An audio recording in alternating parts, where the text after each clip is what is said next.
我有着2具身体，可他们却相隔10万里。第一具身体是个和尚，被困在一处桃花源中，但却拥有长生不老、肉身不灭的能力，其血肉更是能为垂死之人续命一缕。而另一具身体则是秦国最年轻的王，可是却早已病入膏肓，命不久矣。不过只要让秦王吃下和尚，那我便会成为一个不死不灭的秦王。到时我将会亲率铁骑横扫八方，一统天下。该怎么逃出去呢？虾仁哥哥，你下来，我找你有事。来了。你能不能不要这么吓人？说吧，这次又想要哪里的肉？太爷爷快不行了，想要一块你的心头肉续命。这不还没到7月15吗？我不给。别嘛，虾仁哥哥，我太爷爷可能撑不到10天后的采摘节了。要不和以前一样，你给我1块肉，我让你嘿嘿嘿。哦，嘿嘿嘿，几次啊？哥哥说几次就几次，但除了心脏以外，还得再给加1块肝脏。我弟弟的眼睛最近有点问题。行，晚上我去你家找你。到底怎样才能从这里逃走呢？虾仁这具不死不灭的身体被困在南荒这个名为桃花源的村落中已经20年。这里的村民无论男女老少都吃过虾仁肉，他们将虾仁视为神的恩赐。为了感谢这份恩赐，特地将每年7月15定为采摘节。这天，桃花源的2000村民会如同豺狼虎豹般分食虾仁。夜晚降临，虾仁朝着黎英家的方向走去，但由于无感异于凡人，虾仁还没到门口便听见了屋内几人的谈话声。村长，每年只办1次采摘节是不是太少了？肉根本不够吃啊！等等吧，距离7月15没几天了，到时候地火开坛，只要把它熬成一锅滚烂的肉汤，村子里每人食一口就都能长生不老了。那虾仁哥哥这次会死吗？我也不清楚，估计这次……臭丫头，别以为你爹我不知道你俩的破事，这可是长生不老啊！你给我拎清楚喽。乔爹爹说的，我当然要一辈子都美美的啦。一帮贱民。虾仁哥哥，太爷爷快不行了。虾仁，李老爷子救急突发，可能撑不到7月15，这次就提前麻烦你了。村长哪里的话，我也是咱桃花源的一份子，老天既然给了我这么一副皮肉，帮助族人，我义不容辞。这些人要是知道我有逃跑的想法，恐怕会第一时间困住我的手脚，然后当成一头杀不死的肥猪，日日夜夜的倒吊在村头的大树上。虾仁大人，给1块哪够？李老爷子治病1整颗还差不多。这是给你弟弟的肝脏。此刻虾仁紧绷全身的肌肉，虽然他死不了，但痛感却与常人无异。只是这20年所经历的采摘节，让他对于疼的忍耐已经超出了人的范畴。我们走吧。虾仁哥哥，谢谢你。和我客气什么？很快，悦耳的呼吸声与蛙鸣、蝉叫混在了一起。你们刚才说的地火开坛是怎么回事？虾仁哥哥，你都听到了？是的，我在门外都听到了。这只有族里的老人知道，我也不是很清楚。英，我不想死，我爱你，我想娶你为妻，想往后余生与你在这桃花源里永世相伴。虾仁哥哥，我也爱你，但长生不老的诱惑族人抗拒不了，他们是不会让你逃走的。英，我不是想逃离这里，我只是想试试有没有两全其美的办法，既能让我活下来，也可以让大家变得长生不老。好吧，虾仁哥哥，我告诉你我知道的，但你答应我一定不能想着逃走。我答应你。午夜，黎英已经离开，而虾仁却是躺在草地上沉思起来。要不是担心被这群村民限制自由，我才不会主动示好。这些年一共经历了多少次采摘节，其中又有哪些人参与，我全都记得一清二楚。只是可惜，不死不灭并不代表无敌。清谈，萤虫。一群贱民也配食用寡人的另一具身体。陛下您醒了，需不需要为您进行沐浴？不用，去给寡人准备些茶点。这具身体一天只能活动2-3个时辰，如今弱冠之年，却连10斤的弓都无法拉开。若不是秦国需要纯正的血脉来维持国运，恐怕这个秦王早就换人了。虾仁来到寝宫的阁楼，任凭夜风吹散长发，他俯视着这天底下最宏伟的宫殿，可内心却满是凄凉。其实他也不知道自己这具身体可以撑多久。只要和尚能来到中原的大秦，然后以肉身为药，让我吃干净，到时候一个不死不灭的秦王将会横扫4海8荒。废车，寡人要前往揽书楼，必须趁这副身体还能活动的时候，尽快找到逃离桃花源的办法。陛下，太后交代过，让您多休息。太后，他的手已经伸到寡人的寝宫里了吗？陛下，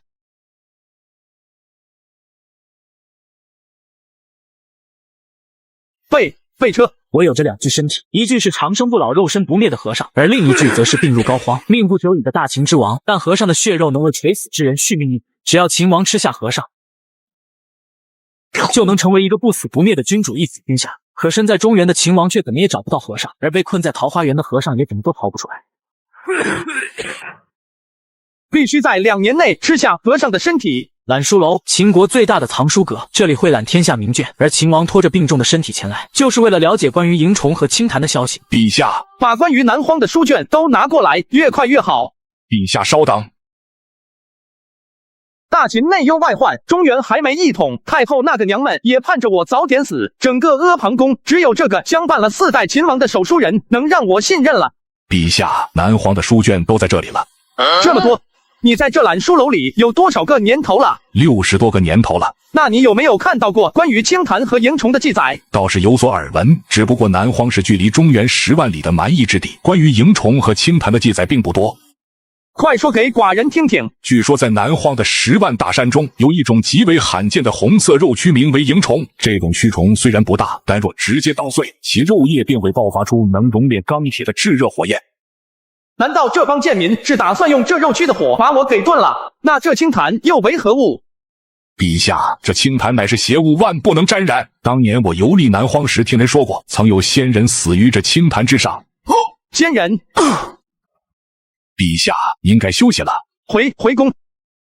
这具身体撑不住了，不能再拖了。去看看哪里有那种肉蛆。这个时候的桃花源，大部分人还没起床，但虾人刚走出村子没多久，便见到3个黑影拿着竹竿竹篓出现在了前方。村长真是老糊涂了，非让咱哥3起这么早，去掉那个狗屁萤虫。是啊，还不如直接用咱家烫出的那口大铁锅把虾仁炖个3天3夜，绝对保证骨烂肉香。是赵屠户那3个混账儿子。很快，虾人跟着3人来到一片荒凉的树林中，可明明太阳还没升起，但这里的温度却远超3伏天的正午。狗日的鬼天气，热死个人！抛竿，争取5天后回家。一炷香后，赵老大的鱼竿微微晃动。哈哈，这小东西今天真容易上钩，按这进度用不了5天就可以回家了。这就是萤虫，原来是钓的。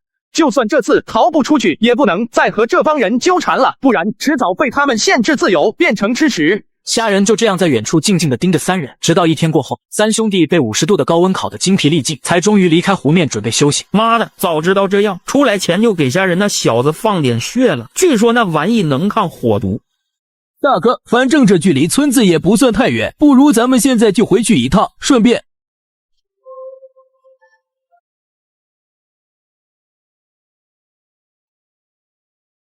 妈的，这小子疯了！反应过来的赵老大当即反击，但脱水严重的他此时身手不及平日的一半，虽然勉强侧身躲过了虾人的攻击，但腹部还是被划开了一道口子。老3，给我弄死他！虾人，爷爷今天不宰了你就和你姓。要不是为了在村子里装出一副大善人的样子，你们3兄弟早就死了。即使此刻的赵老3利用仇恨战胜了身体的极限，但早已将秦军枪死烂熟于心的虾人，依旧将整根腿骨刺入了对方的眼眶。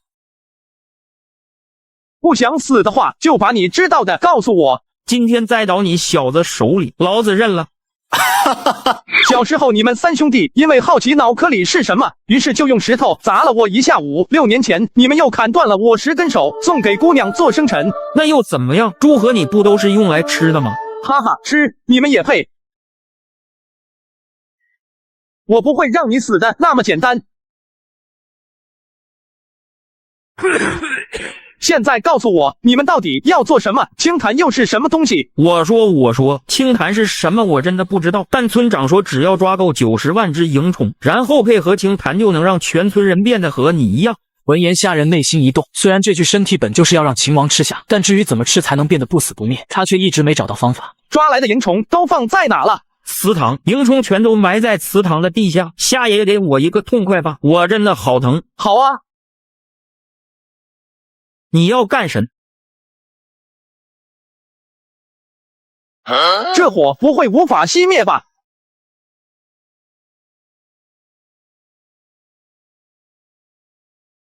90万只蝇虫，也不知道烧一个桃花源够不够。回家后，虾仁连忙将兽皮铺在地上，然后小心翼翼地把蝇虫从竹篓内挑出来。刚刚还蠕动的肉蛆，怎么现在轻轻一碰就变成残渣了？是那帮村民难道被发现了？虾仁在感受到屋外10几个人的脚步声后，连忙在这帮人闯入的前一秒打开了房门。你们有事吗？虾仁哥哥，你什么时候回来的？昨晚进山打猎，这才刚回来。虾仁知道，若是平时哪怕自己一夜未归也不会有人关心，毕竟几百年还没有人能离开桃花源。但今年村长交代了地火开坛，村里人都担心这个节骨眼虾仁会消失不见，从而断了一村人的长生梦。小子，这几天你就乖乖待在家里，别给我瞎胡跑。知道了，等老子拿了蝇虫，给你们全都变成烤乳猪。你们2个留下，我们走。虾仁哥哥，我可以进去坐坐吗？小鹰哥哥，我累了一晚上，实在困得不行了。你骗我！哈哈，这是野兽的血，没什么奇。虾仁哥哥，别骗我了，你又饿不死，根本不会去打猎。这几日因是赵家兄弟去掉蝇虫，可蝇虫此时却在这里。虾仁哥哥，你是不是碰见赵家3兄弟了？小鹰，我也是逼不得已，他们3兄弟你是知道的。虾仁哥哥，你杀了他们吗？就算那3兄弟没少欺负你，但他们毕竟是你的族人，你怎么能这么无情？在林英的认知里，分食虾仁是再平常不过的一件事，他不明白为什么只是欺负了虾仁，虾仁就杀了他们3人。小鹰，你太让我失望了，我要把这件事告诉村长。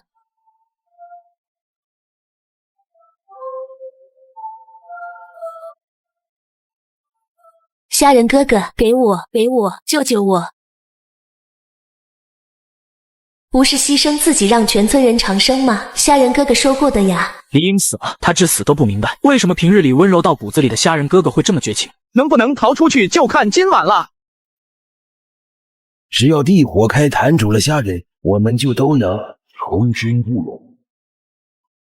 因为老村长的这句话，虾仁20年来被2000村民轮流掏心掏肺，虽拥有长生不死、肉身不灭的能力，但却毫无保留地承受了钻心的痛感。这期间，他无数次尝试翻越桃花源外的5座大山，可山顶上的迷雾却始终无法跨越，每次都是莫名其妙地回到原点。而今天，虾仁终于等来了走出去的机会，他决定利用萤虫通天的火焰冲散山顶迷雾，顺便埋葬那早就该死的2000村民。原来干瘪后的萤虫稳定性更好，并且燃烧的火焰温度也更高，只要把残渣抛在空中，再借助外力就可将其引燃。2位大哥劳累一天，应该饿坏了吧？兄弟，你真是太强了，离妹子还好着没？小鹰累坏了，今晚就不回去了。2位别光吃肉，这酒可是我从地窖拿出来的，冰凉又解渴。哈哈，虾兄弟，你这人真不错，看在酒肉的情分上，等采摘节那天我俩少割你2块肉，让你也少点痛苦。2位不知这掺入了萤虫的米酒口感如何？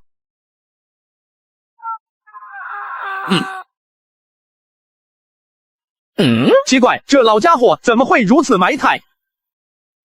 这是儿子啊，这虾仁血你慢慢喝，不要急，过不了几天你就能嘿嘿。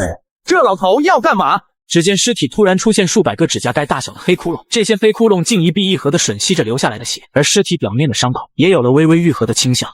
这是什么鬼东西？老村长的儿子不是21年前就下葬了吗？那时候我还没出生，按理来说应该早就死了才对。难道这老东西是在养尸？是谁？老东西是我。我不是让他们看着你吗？他们都死了，被我杀的。我倒是小瞧你了，没想到你居然有如此胆量。我也小瞧你了，没想到你会在家里养尸。养尸？我儿又没死，何来养尸之说？别和我废话，说出我想知道的一切，不然我现在就把你的宝贝儿子火化了。别，你别动手，我什么都说。让全村人都长生不死的方法到底是什么？长生的方法？老东西，你在隐瞒什么？快救我，有人要杀你爹。安子，这小子就是虾仁，就是神仙肉。这到底是个什么玩意？安子，这蝇虫带可吃不得。当尸体吞入胳膊，他的五官瞬间扭曲在了一起，其身体上再次出现了上千个黑窟窿，并且还有一条条乳白色触手从黑窟窿里冒出了头。坏了，现在还不是吃下虾仁肉的时候，你个畜生跑来这里做什么？乖乖等到7月15让我儿吃下不行吗？这下倒好，我可怜的儿现在变成了这副人不人鬼不鬼的模样。让你儿子吃，难道不是让全村人一起变得长生不死吗？就那帮没良心的狗东西也配？从一开始就没什么长生之法，我骗了那群蠢货20年。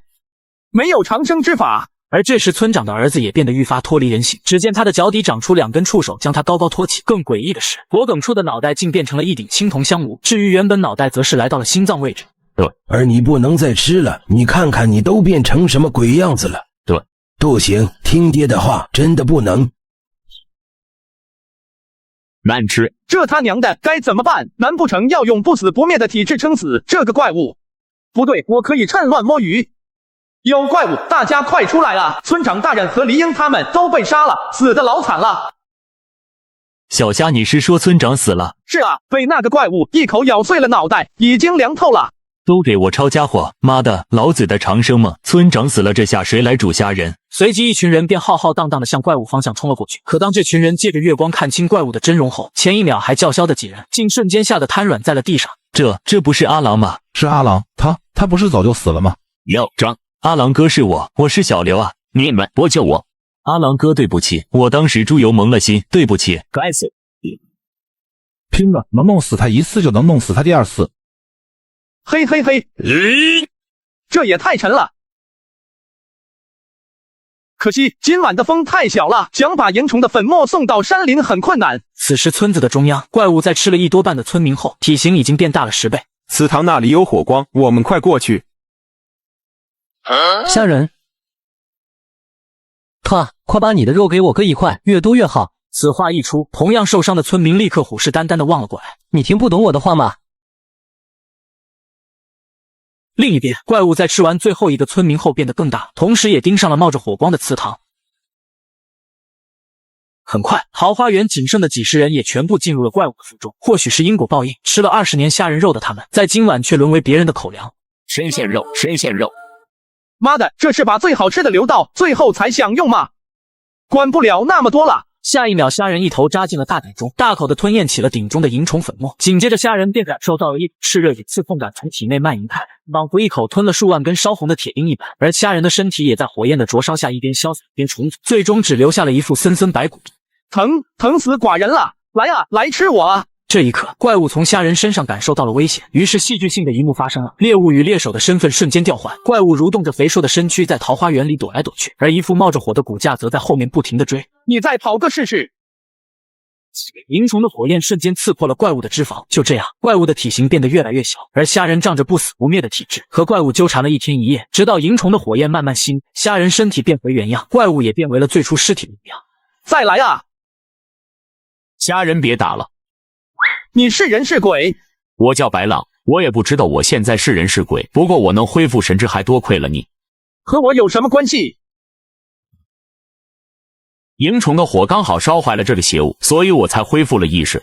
这是什么？青檀，准确说它的名字应该叫做青檀，是从中原天子手里流入南荒的邪物，不过在中原应该被称为圣物吧。还真有这东西啊，我还以为是你爹随口捏造的。要不是这个东西，我也不会变成这副鬼样子。我知道你想离开桃花源，我可以帮你。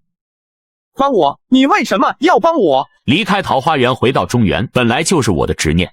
原本并没有桃花源这个地方，在几百年前，有一支中原边境的商队冒险进入了南荒，而路过此地时，突然出现座大山，把这里围得严严实实。一开始，很多人还想翻过大山，重新回到中原生活，但无数次的失败，渐渐让他们放弃了这个想法。再加上这里物资富足，没有战争，因此这些人便决定留了下来，给这里取名为桃花源，并且其中一任村长曾下令，谁都不许再提祖先是来自中原的事情，甚至还把先人包装成了南荒原住民。不过20多年前，我无意中得知了事情的真相，便生出了回到中原的想法，可也因为这个想法才被保守的村民们害死。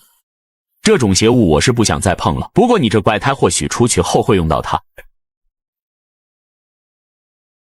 爹啊，我对不起你，是我害死了你。不怕你笑话，因为长生不死的谎言，我爹每晚都偷偷背着村民上山，费了10几年才弄好了这副棺材。这些事你是怎么知道的？20年前，你的一碗血不小心倒进我的棺材里后，我就有了意识，只是身体一直动不了而已。我的血还有起死回生的本事。那倒没有，你看我这样子，顶多算是尸变。我之所以变成这副鬼样子，全是因为那个邪物有着滋阴保湿的作用。滋阴保湿这样的邪物，真的会是天子的东西吗？坐吧，我帮你离开这里。你应该进去过吧？试过不下100次，但每次进入雾中后，身体和思维就好像变得不受控制，然后又莫名其妙的走了回来。那你运气还不错，没有遇见他们。他们是什么东西？这雾分为2层，第一层是遇火不散、遇水不溶的瘴气，会让进去的人失去身体的控制权；而第2层则有数十万头怪物，就算侥幸通过了瘴气，也会被他们活活咬死。那你准备怎么做？用萤虫粉末在迷雾里开辟出一条直通山顶的火焰通道，让第2层的怪物无法靠近。等等，你不是说这第1层的瘴气遇火不散吗？这火焰通道只是针对第2层的怪物，让他们无法靠近而已。不对，如果你刚才说的是真的，那我连第1层都过不去，又何必担心第2层的怪物？谁说你过不去第1层？虽然瘴气能够控制思维，让双腿不受控的返回原地，但是如果没有腿呢？没有腿什么意思？只送头，我用全力将你沿着火焰通道扔出去，到时候就算迷雾能控制思维也没事，反正只有1颗脑袋而已。这办法只有你才能做到，只不过现在的我没有足够的力气，所以必须要吃下你的肉，重新变回那副鬼样子才行。那你呢？你怎么出去？我这副样子就不出去了，你能替我看看外面的风景足矣。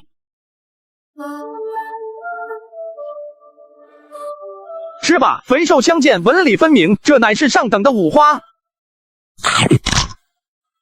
姐，虾仁啊虾仁，你真以为我会放你出去？你这是当真了？你这是要干嘛？我这人对朋友推心置腹，但生前却被几个最好的挚友骗到丛林为了野兽。刚刚看到你那副怀疑的样子，让我想起了一些不愉快的事。我们开始吧。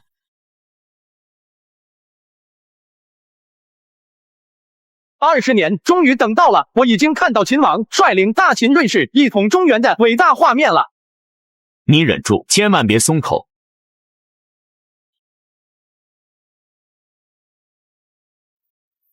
虾仁，记得替我看看我那未曾谋面的中原故乡。无论是迷雾还是怪物，都没能让虾仁有任何退缩之意，因为他的心早已飞向了远方的中原。当突破最后的迷雾时，一缕日出的阳光洒在了虾仁身上，这一刻他终于获得了自由，脱掉了桃花源那沉重的枷锁。不对，快躲开！靠，呛死我了！大王您醒了。华阳，你怎么又爬到我的床上来了？也不知道那个小女孩有没有事。大王，您几日未醒，臣妾担心您的身体。虾仁看着眼前的大秦王后很是头痛，因为华阳的父亲乃是陇关氏族的现任族长，两人从小就定了娃娃亲，但华阳却心机颇深，为了陇关氏族在大秦的地位不惜付出一切代价。虾仁至今后宫只有一位王后，便是此人的首辅。以后太医来就行，你就不要操心了。大王，您已经很久没有临幸臣妾了，不如……寡人还有朝政要处理，咱们下次再说。这要是和他激战，那恐怕这具身体又得躺个3、4天。哼，战龙种我非怀不可。和尚还有10万里的路程，说不定这段时间还能找到炼化肉身的办法。速传李信将军和昌陵君来章台宫。是也。隐忍了这么多年，终于到清算的日子了。大王，李信来迟。大王，昌陵君来迟。起来吧。敢问大王有何吩咐？南荒，我需要你去南荒边境帮我接一个人回来。请问大王这人叫什么名字？无名。李信是虾仁小时候的玩伴，也是他在朝中最信任的人之一，而李信办事从不问原因，只管服从命令。那请问大王有没有此人的画像？没有，你只管前往即可，及时向我汇报情况，到时我自会安排你们见面。是。昌陵君那件事的进展如何了？昌陵君是先王在驾崩前为虾仁留下的亲信，这些年虾仁因为身体原因没有过多干涉朝政，但却在暗地里交代给昌陵君做了一件大事。回大王，通过我这几年的游说，楚国、唐国、齐国3国已经答应共同出兵伐秦。伐秦？大王叛国了？你是不是觉得大王叛国了？胡说，谁叛国大王都不可能叛，只是李信，你先别急，这件事虽还不能告诉你原因，不过你放心，寡人绝不会做出对大秦不利的事情来。如今你只需要去南荒把那个人接回来即可，到时候寡人定能在有生之年一统中原。我今夜便出发。寡人等你的消息。大王，7日后我也要离开秦国了，再见面就是在战场上了。这3国的帅印稍许有些沉重嘛。大秦不会忘了您。走了，这一次3国伐秦，虽说不是倾巢而出，但全都携带本国气运，大王小心。昌陵君走了，他的背影有些落寞。至此一别，他将以叛徒的身份离开养育他的秦国。若非寡人已入绝境，又岂会让身边的人都以身犯险？朝外6国都知道秦王身残，即使没有昌陵君主导的这一次合纵伐秦，那6国挥兵函谷关也是迟早的事。而朝内那些奸臣又是狼子野心，更有太后主导着朝政上的一切，逼宫篡位只是时间问题。不过对虾人最大的威胁却是一位特殊的存在，甚至6国迟迟没有出兵伐秦，也是因为咸阳城有此人坐镇。多岐路金安在。见鬼了，怎么还没睡着？这次醒来已经5个时辰，而且还喝了不少酒，难不成失眠了？去给寡人熬一碗安神汤。安神汤，听错了。聋了吗？熬一碗安神汤拿来。是，小人这就去。除了不困外，身体似乎并无大碍。大王，听闻您今夜无心睡觉，臣妾特意来陪你共度良宵。该来的总是会来的。大王，臣妾有事相商，能否让臣妾入内？什么都别说了，上床吧。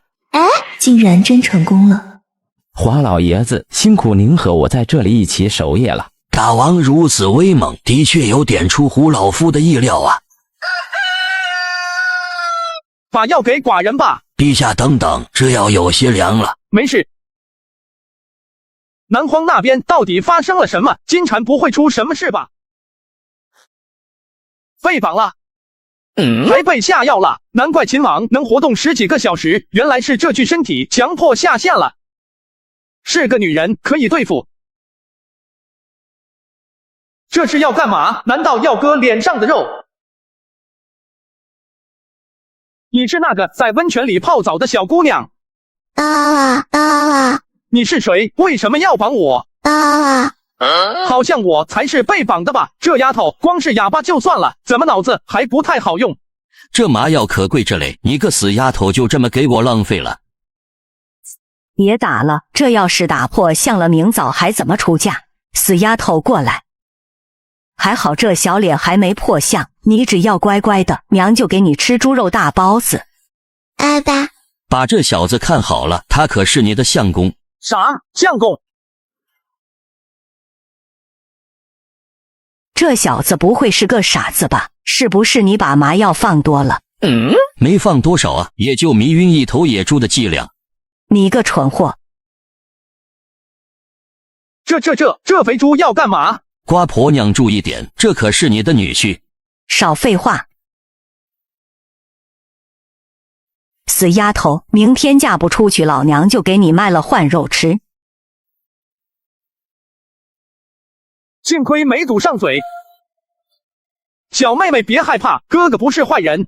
你能不能用那把菜刀帮哥哥割断这绳子？到时候哥哥带你去吃好吃的。闻言，小女孩眼睛转了转，然后转身拿起菜刀，用发钝的菜刀缓缓割着绳子。而这期间，虾人为了防止被麻药迷晕，咬断了3-4次舌头。但令虾人诧异的是，小丫头居然对这一幕视而不见，似乎心里只有割断绳子这一个念头。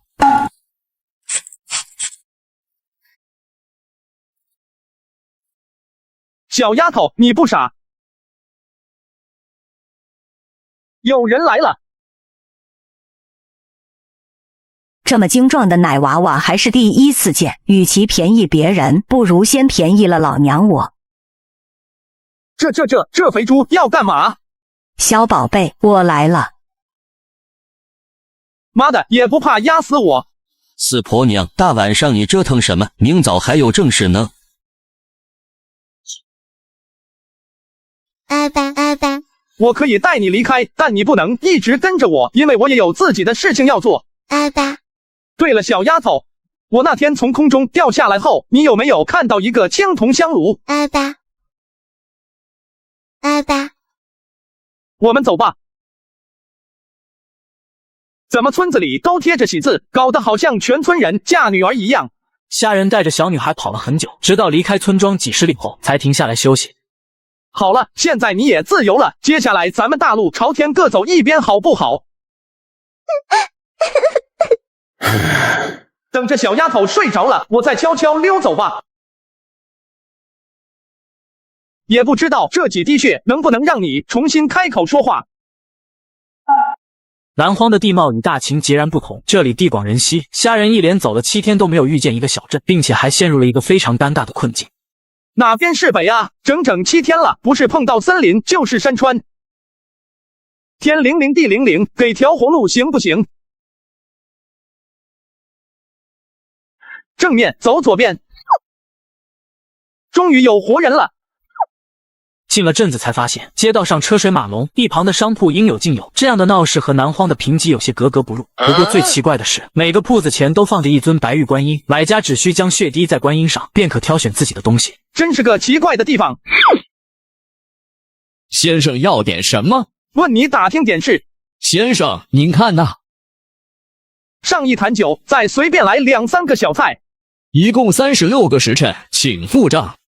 36时辰什么意思？您是山里来的，居然不知道普渡郡的规矩。我们这里经营玉器分文不值，只有这寿命才是唯一的流通货币，一滴血等价1炷香的命。您这一桌子酒菜需要36个时辰。其实小二从一开始就看出来，虾仁根本不懂这里的规矩，因此仅价值3个时辰的酒肉，愣是被他翻了10几倍。以命换物。这怎么这么多？够了吗？够了！您一下子付了30年寿命，把我们店吃空都绰绰有余。运气真好，遇见了一个气血旺盛的土包子，等会让老板娘再坑他一笔，争取把他榨干。还好没被发现。大爷味道如何？马马虎虎吧，酒还不错，菜一般。你知道去中原的路该怎么走吗？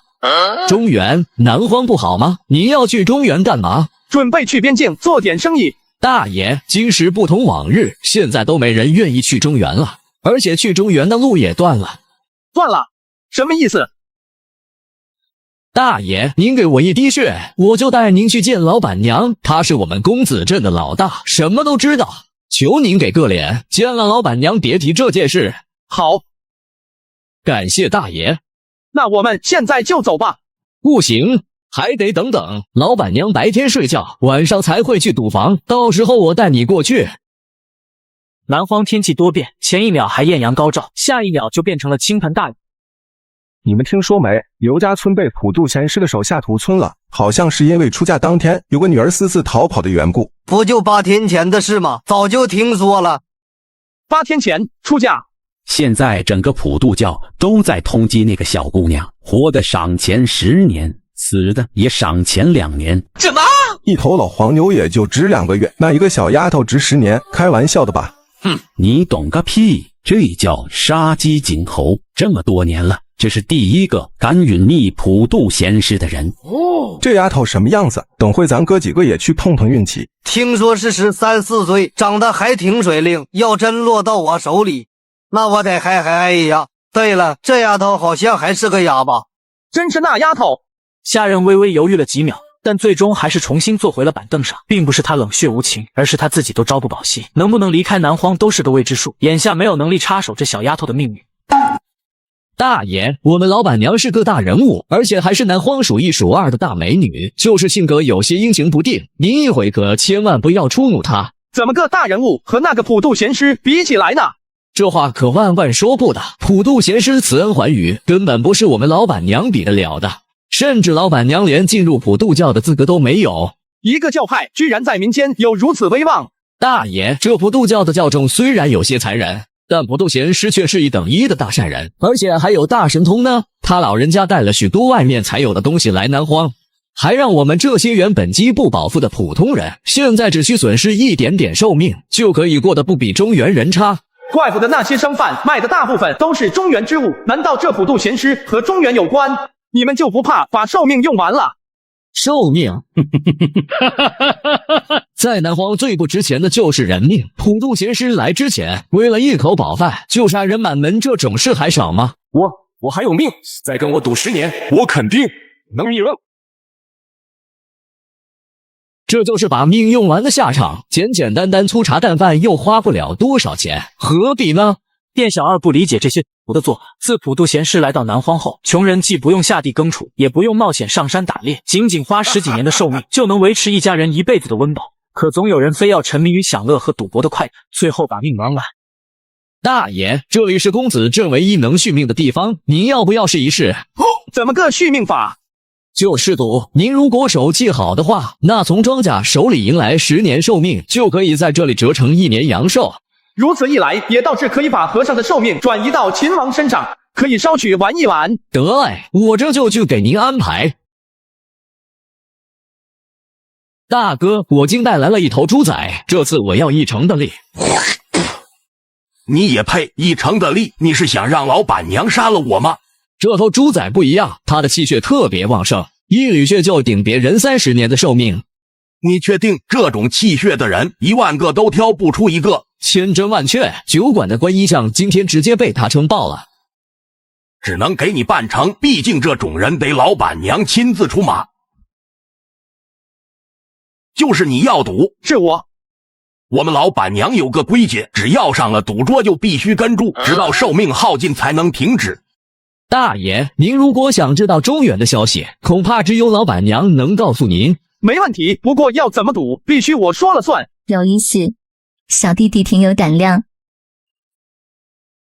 别担心，你这小脸我很喜欢，到时候你输了，我会留你1个月专门伺候我。说吧，想玩什么？头子，一局定胜负，我输了，放干身上的所有血。这小子是疯了吗？就算是赌命也没这么玩的。但如果你输了，就必须告诉我前往中原的路该怎么走。小子，只要你赢了我就可以。不过在这之前，你要干什么？哈哈，小弟弟，别紧张，跟我来吧，让我看看你这条命到底值多少，够不够格和我玩上一局。把手放上去。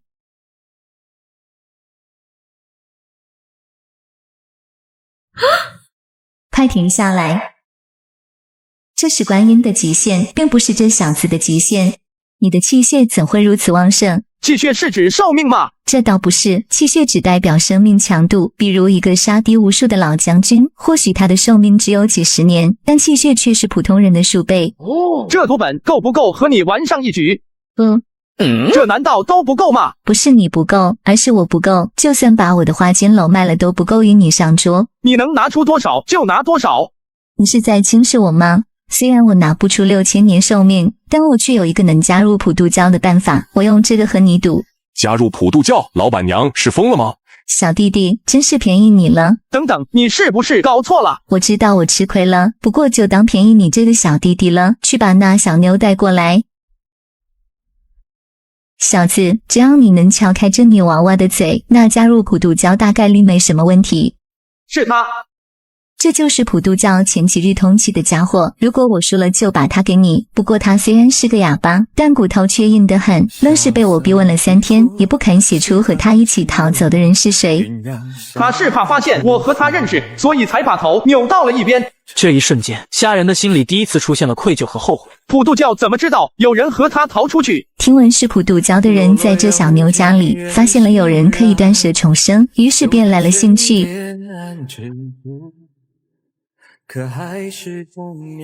你这是要干嘛？不好！你认识他？不认识，只是怕你把他打死了，我没办法继续拷问。可惜他现在还不是你的，我趁这段时间试试能不能逼问出另一个人究竟在哪。给我继续打。老板娘不愧是老油，如果此时能让小丫头去，那这场赌局也没有继续的必要。只见鞭子不停地落在小丫头身上，她紧咬着牙关，努力不让自己发出声音。难以忍受的剧痛让她把嘴唇都咬掉了一块。然而即便面对如此鞭打，她却始终都没有抬头看虾仁一眼。住手！你弄死了他，我还怎么加入普渡教？哈哈，不知道小弟弟你哪来的自信？我可在赌桌从未输过。少废话，一把定生死。先，如果你赢了，那这小丫头还有我就都归你了。下一刻，虾仁便拿起骰盅摇了起来。其实赌桌上的游戏，虾仁一窍不通。不过听觉灵敏的他，早在桃花源便学会了摇头的。不过老板娘这种级别的赌，虽然没有和金蝉一样灵敏的听觉，但技术上却是遥遥领先。哼，开！普渡贤师，我……虾仁这句话顿时让所有人吓得浑身颤抖。在南荒敢辱骂普渡贤，在阿房宫高呼要灭了银楼一般，这一嗓子下去，老板娘手里的骰盅都抖了一下。老板娘，请开！哼，还有必要开吗？你知道刚刚那句后果是什么吗？后果？什么后果？要不你们去通报一个我看看。通过之前和小二的交谈，虾仁可以100%确定，这种事绝对不会有人通知普渡教。毕竟株连慢饮、殃及鱼池的后果，恐怕没人不知道。晚上等我。松开他的镣铐，再给我准备一些药物，然后带到我的房间里来。对不起。随着血液的流入，小丫头的面色顷刻间便恢复了回来。大哥哥，我没有告诉他们你是谁。你会说话了？那晚睡醒后就会了。不过大哥哥放心，那些坏人们还不知道。你先别说了，我给你继续疗伤，等身体恢复了再说。不行，大哥哥，如果伤口没了，那群坏家伙会怀疑的。没事，等会用细布遮盖住就行。小弟弟，姐姐来遵守约定了。听到这句话，小丫头连忙从床上爬起，然后找个角落直接躺下，装出一副昏迷不醒的样子。这丫头也太懂事了。老板娘，你这是要做什么？小弟弟够清纯的，不会是第一次来吧？你说笑了，我只是想知道如何前往中原，还有兑换阳寿的法子。朝夜漫漫，何必急于一时？你若是想兑换阳寿，那就要赌赢1500年，然后自己去一趟普渡教便可。至于这中原，你确定要去吗？当然确定，看来想兑换阳寿还得本人去普渡教一趟才行，而且想离开南荒就得把这女人哄开心。我说小子，你到底想怎么样？老娘站这里半天了。那老板娘，您和我细说说呗，中原的路被封了是怎么回事？别捏肩膀，给我捶捶腿，老娘的腿酸了。得嘞。这手法不错，看你这么上道的份上，那我就告诉你吧。现在南荒已经不是13年前了，自从普渡贤师来了后，他就用神通封了所有去中原的路。若你真想去中原，那就得经过普渡贤师本人的同意才行。按日子过不了几天，普渡郡长室就会来收税。你若有胆子，可以和他提一提此事。不过运气不好的话，可能会被炸成。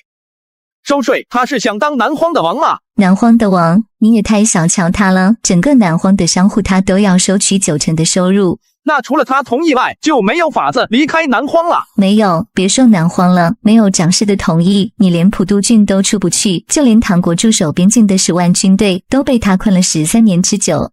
小二之前说你是从山上下来的，不过我看你这细皮嫩肉的样子根本就不像。说你到底是谁？想要干什么？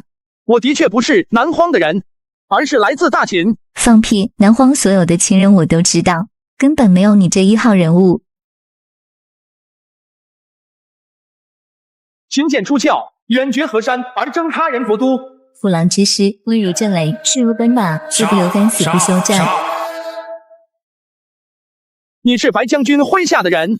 白家军，安自营。老板娘此刻冷汗直流，因为那2句白家军的暗语，只有白将军以及当时秦王才知道。而虾仁也是之前为老板娘捶腿时，才发现在其腿上的印记。暗自营是13年前的那支军队吧？正是。13年前唐赵爆发战争，白将军在和先王商量后，便组建了500人的暗自营前去助赵抗唐。只不过这支队伍在大战之时却莫名其妙的失踪了。我记得你们的任务是刺杀唐国太子，怎么会被困入南荒？当年我们潜入唐军后，便随军来到南荒，准备伺机而动，但刚到南荒就被普渡贤师封了回去的路。你先起来吧。大人，请问您到底是何人？当是秦王营楼之兄。大人，请您恕我刚才的不敬之罪。起来吧，不必在意这些礼节。如今当务之急是如何离开南荒。其实有一个计划可以离开南荒，但是……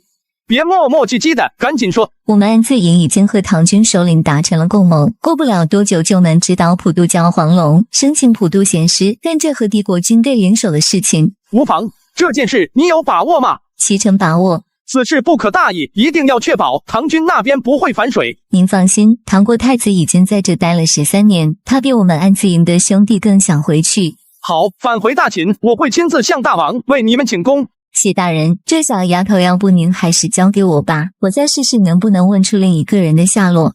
此人对我有大恩，你绝不能碰。请大人恕落。此人对我有大恩，你绝不能碰。请大人恕罪。我问你，这几日给小丫头用刑的人是不是暗自营的兄弟？这次虾仁没有让老板娘起身，而是将手按在了对方的脑袋上。不是，整个公子镇只有我一人，安自言其余兄弟都在别处。这些人你知道该怎么处理吧？属下明白。小丫头，我继续给你疗伤。大哥哥，你刚才是在骗他的，对不对？你看出来了。当是秦王之兄，怎会来到偏僻的南荒？大哥哥，你得快想好借口，坏人估计睡一觉就能回过神来。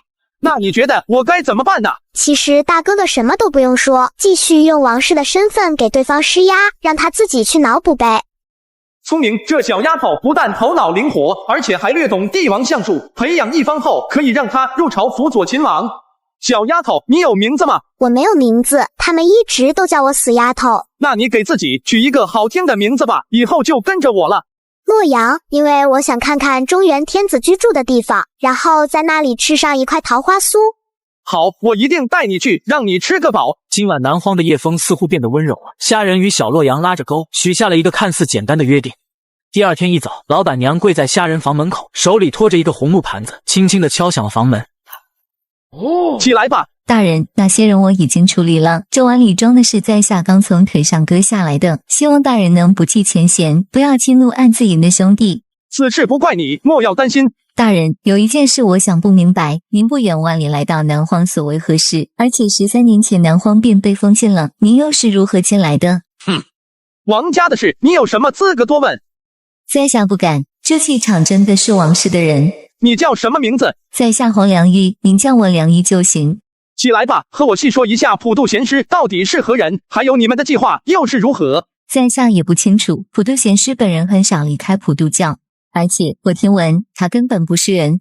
不是人，那是什么？各种说法都有，有说是邪祟，是赤尸妹或者魍魉。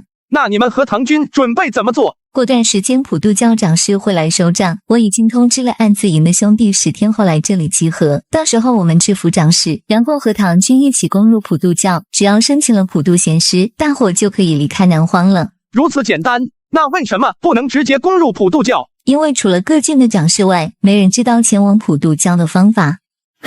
你先下去吧，大战将至，记得把腿伤养好。谢大人关心，为了弥补过错，我为您的恩人请来了公子镇最好的医师，您看什么时候方便？不用了，我自有手段。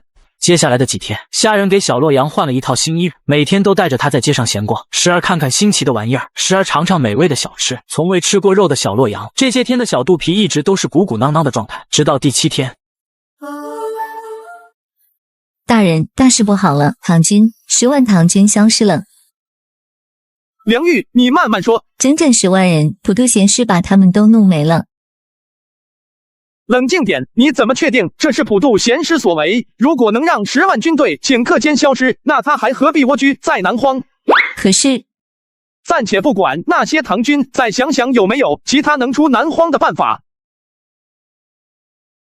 对，还有希望。明天普渡贤师会亲自来公子镇，不如我们擒贼先擒王，趁此机会将其一举拿下。不愧是白家军头号的暗杀部队，就算身陷绝境，也要想方设法破境而出。但这样会不会太鲁莽了一些？您有所不知，就是因为我们不知道普渡教大本营的地方，所以才联合唐军出此下策。而如今普渡贤师亲临，这是千载难逢的机会。您放心，琴剑所向锐如雷霆，只要能进普渡贤师3步范围内，暗自营有把握将其一刀两断。既然如此，那便按计划进行吧。随着太阳落山，距离普渡贤师到公子镇仅剩7、8个时辰。虾仁连忙换成秦王的身体来到览书楼，想打探一下有关于普渡贤师的文献记载，但会览天下文献的览书楼却对这个人物没有任何记载。紧接着虾仁便吩咐手书人调查13年前中原有没有大人物或者教派离奇失踪。南荒出现如此人物，其他相连的几个国家竟任由其发展，而且唐国太子被困，唐王却从未考虑发兵攻入南荒，这事情恐怕没那么简单。大人，暗自营的兄弟到了，带我去见见吧。这位便是当世秦王之兄，大家速来拜见。小玉，你知道你在说什么吗？这是南荒。白桃，他知道我们百家军的暗语。知道暗语的就一定是王室的人吗？向我证明你的身份。白桃，他可是大王的长兄。让开！如果他能证明自己的身份，我割耳赎罪。你用什么身份质疑我？白家军暗自营，百人将白桃，来大将军的嫡长孙，那就是白玉将军的长子了。于复剑是不是传到了你的手中？你怎么知道于复剑？上代秦王曾念白大将军军功显赫，私下赠送名剑于父。不过听闻其长孙成人时，这柄名剑又被当作礼物送给了年幼的你，这事可否属实？你真是秦王之兄。10年前我跟着先王宴请白老将军时，白老将军曾提起过你。可惜啊，堂堂白家军却被困在这种地方，还落了个叛国的罪名。放屁！白家军可以战死沙场，但绝不会叛国。这是哪个该死的造谣的？13年前，你们暗自营突然消失不见，白老将军也受你们牵连，在朝堂上被百官弹劾，从百将之首变为了普通将领。在场暗自营的30几人听到这句话，瞬间暴怒，全都抽出了腰间的刀剑。叛国这个名头对他们来说简直是奇耻大辱。你们不用急，只要离开南荒，我一定向大王为你们洗刷罪名。相传于复剑曾染过中原某位天子的血，能破开一切邪祟，为中原绝兵之一。明日刺杀普渡贤师，你便用上于复剑。属下遵命，下遵命。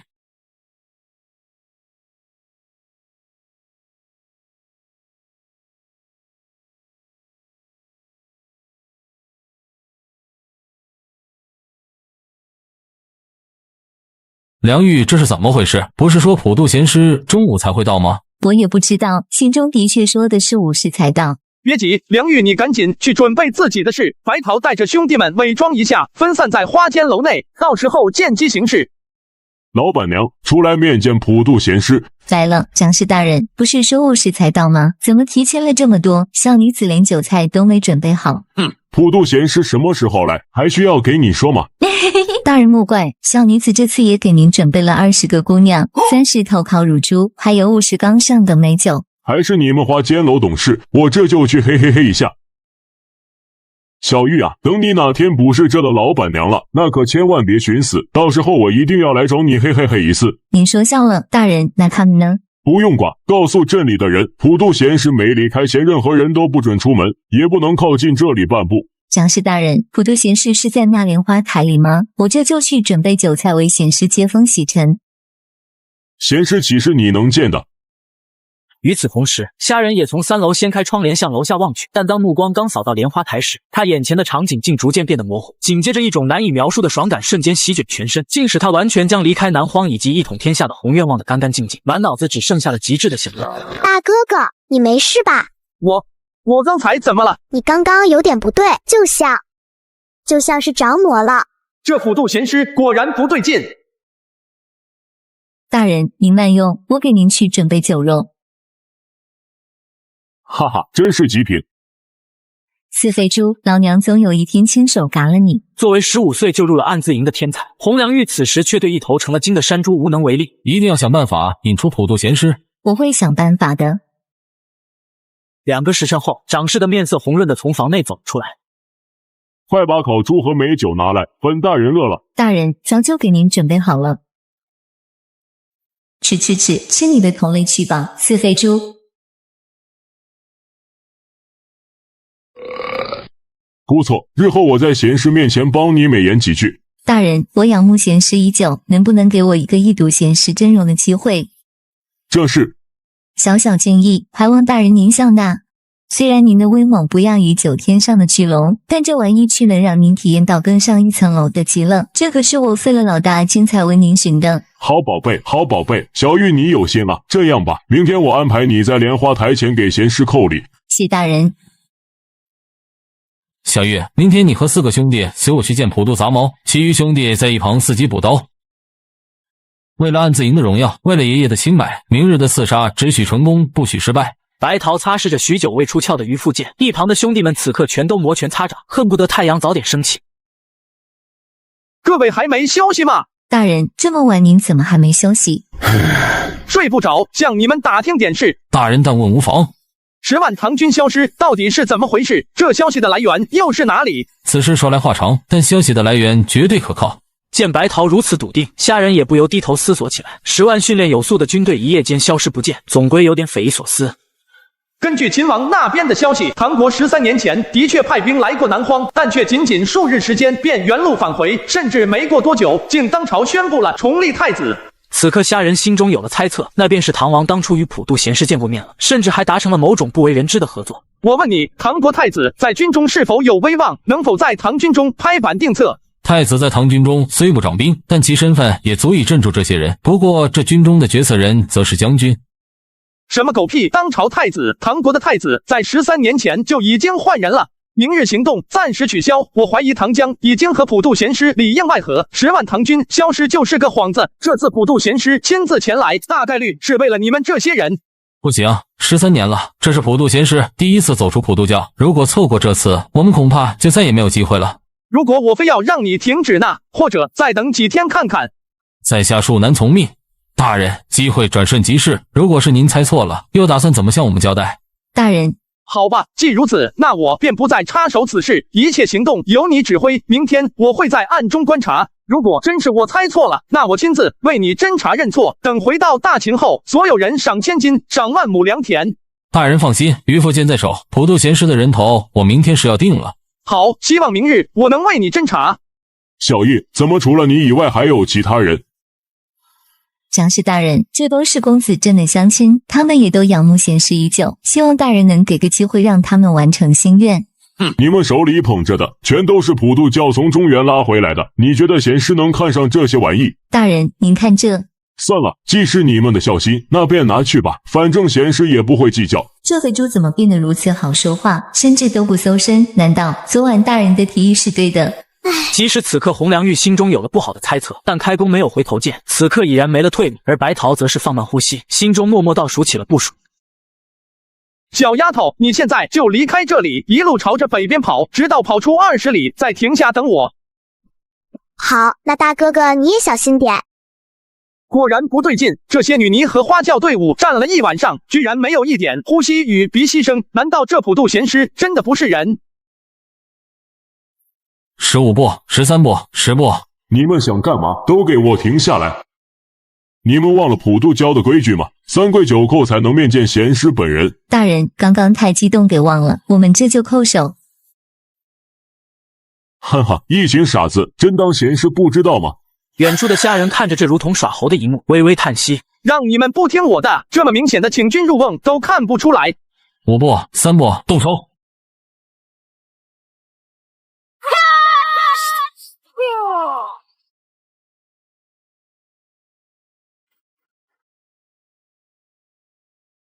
就这么得手了？我今便要瞧瞧这普渡杂毛到底长得什么样子。你们几只臭虫也配？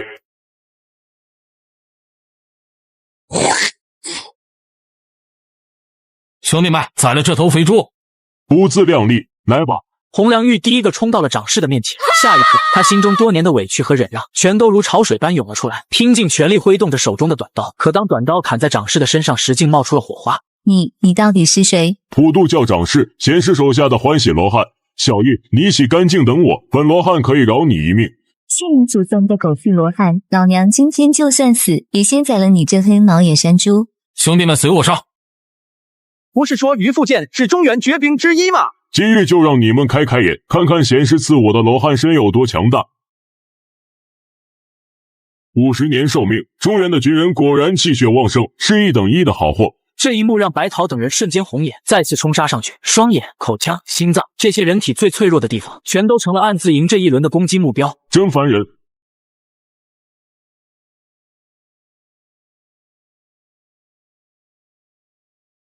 此刻虾人看着脚下奄奄一息的白桃，心中没有任何感慨，毕竟这帮人一意孤行的时候，结局就已经注定。大人，对不起，是我错了。大人，我已经活不了了。如果您能回秦国，恳请您向大王证我等清白，白家军绝不会叛国。我答应你。这是暗自营令牌，您遇见其他兄弟，只要亮出令牌，他们就会誓死追随。好。大人，我还有一事相求。怎么还这么多事？哎，说吧说吧。至于附剑在我手里，好似普通刀剑，希望您能在秦军之中找一个能重现中原绝兵本该有的璀璨光芒的人。连那个死胖子都干不掉，不会是赝品吧？不对，怎么在吞噬我的生命精气？什么情况？你又是谁？这怎么可能？先是亲自的罗汉身，怎会被一柄小破刀伤到？完了，长生不死的秘密又要暴露了。这才是中原绝兵本该有的威力嘛！您快看，那是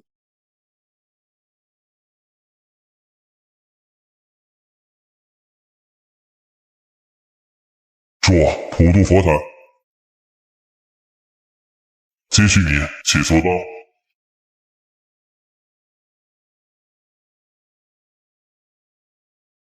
这到底是什么鬼东西？恭迎普渡贤师。这就是普渡贤师嘛？和想象中有点不一样啊！我曾听闻普渡贤师是一位漂亮和善的女子，可能这是她小时候的等身像吧？不可能，那雕像虽然是小孩子，但其造型怎么可能是个漂亮的女子？新人少了一对，我的佛坛不完美了。他说的少的那对是我和小洛阳。既然你杀了欢喜，那你有没有兴趣替代他，成为新的欢喜罗汉？我可以让你掌管整个普渡郡，再次你刀枪不入，演150年阳寿的罗汉身。150年阳寿，老子除非脑子坏掉了，才会放着不死不灭不要。你就是普渡贤师？我不是谁还能是？跪下和我说话。大人，他改了没？都这样了，应该……果然，这些女尼就是白玉观音所化。敢妄想破本佛的金身，真是不自量力！这罗汉果为多少人求都求不来，你这愚人居然不懂得感恩！唐伯，我是唐王派来的。唐王，你知道欺骗本佛是什么代价吗？我受唐王之命来南荒暗中观察你做的怎么样。如果你杀了我，那唐王会立刻终止与你的合作。唐王那老东西，本佛这么多年给他的还不够吗？盂兰盆会上那帮老秃驴都没他贪。松开我，不然唐王不会放过你的。大人，这也不像装的啊！难道他真是唐国安超儿细作？都让你知道了，我还怎么可能放过你？反正本佛马上就要修成未来，到时候过去，现在未来尽放于我身，这天下便皆是我的禅国。唐王那老东西没了，我看他还能活几年？靠，这两人到底是合作还是敌人？于父剑，看来你果然是唐王的心腹啊！可惜啊，这于父虽为绝兵，但却有点邪门。不对，有问题。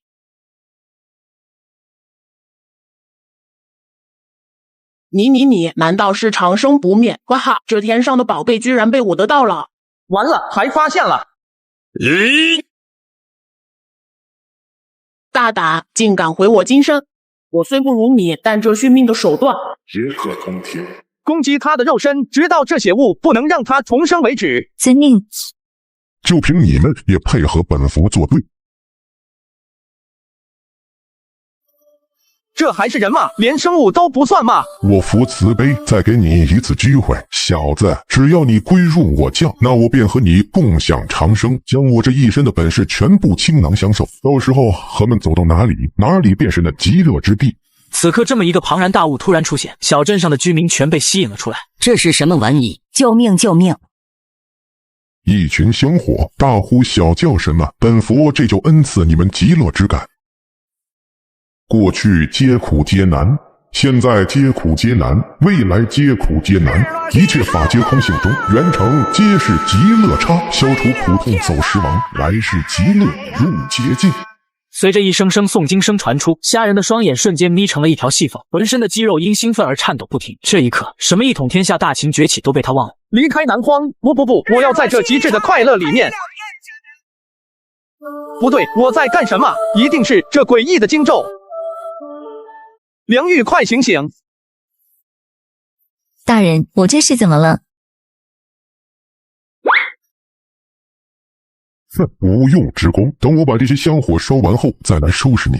普渡没有理会脚下的两只小蚂蚁，而是继续吟诵着经咒。没过多久，公子镇除虾仁两人外，全都在欢声笑语中融入了白玉观音中。本佛再给你最后一次机会，愿不愿意归入我教？只要你和我共享长生不灭，那我定能再次进入中原。到时候那腐败的盂兰盆会，我都不屑去参加。如果让我当教主，你净身当个伺候我企业的小太监，倒也不是不行。教主可以让给你，但是我不能当太监。看来长生不灭对眼前这家伙是真的很重要。不行，我不习惯男人伺候我，必须是太监。找死！杀！反正老子死不了，用鱼附剑磨死你！别费劲了，这66颗舍利足足有66万年的气血，就算让你砍10年都耗不尽。如果这样，那我岂不是会被这老东西囚禁住？要是这观音能全都炸开，那该有多好！对了，还能这样？哼，你以为一把中原绝兵就能毁了我的舍利吗？让你开开眼吧！你这是干嘛？不对，你这是药。该死！果然有用。好，好，好，赶回我舍利！现在就算佛陀来了，都救不了你。就这么，你想凭这堆烂肉挡住我？好一个长生不灭，这气血居然如此旺盛，竟能直接撑爆60年寿命的观音。等本佛完成了3身，今日之耻必定加倍奉还。忽然间，红良玉手握长刀出现在普渡贤师的面前，他锐利的目光带着浓浓的杀意，暗自赢的36名兄弟的仇是时候该报。你要干嘛？我可是普渡贤师，给本佛滚远点，不然本佛这就收掉你全部的寿命。我知道你是中原人，我可以放你回中原，让唐王给你安排官职。那个老家伙可……我又听不见，你在唠叨个什么啊？还是让那家伙跑了吗？大人，普渡贤师已经被我杀了，兄弟们的仇我报了。好，那我们走吧，小洛阳还在等我呢。兄弟们，我跟你们报仇了。这是什么东西？斩草除根。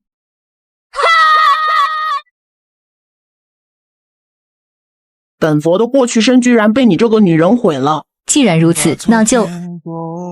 本佛怎能让你如愿？该死，过去身也没了，这3身恐怕没机会完成了。肉身还没腐烂，抓紧回去跟那小子一块肉，把本佛的过去身重塑了。大人，怎么了？大人，我好了，刚才好像被普渡贤师伤了内脏。什么情况？好疼，这小子不懂什么叫怜香惜玉吗？大人，救救我！受伤了，可这公子镇都被普渡杀光了啊，一时半会也找不到郎中。你等下，我去给你想想办法。你别走啊，给块肉不就行了吗？吃吧，我也略懂医术，救个急没问题。大人，咱何必这么麻烦？不麻烦，不麻烦，快吃吧。虾人说完便直接掰开红良玉的嘴，然后拿起一堆不知名的粉末朝着嘴里猛灌，也不管对方苦苦求饶。要不是渔夫剑尾了，我直接一剑捅死你！一个聋子怎么可能谈话自如？真当老子傻？随着药粉陆续进入对方嘴里后，红良玉的面色逐渐发白，四肢也都无力的向下垂落。去死吧！这一瞬间发生的太快了，红良玉甚至连求饶的机会都没有。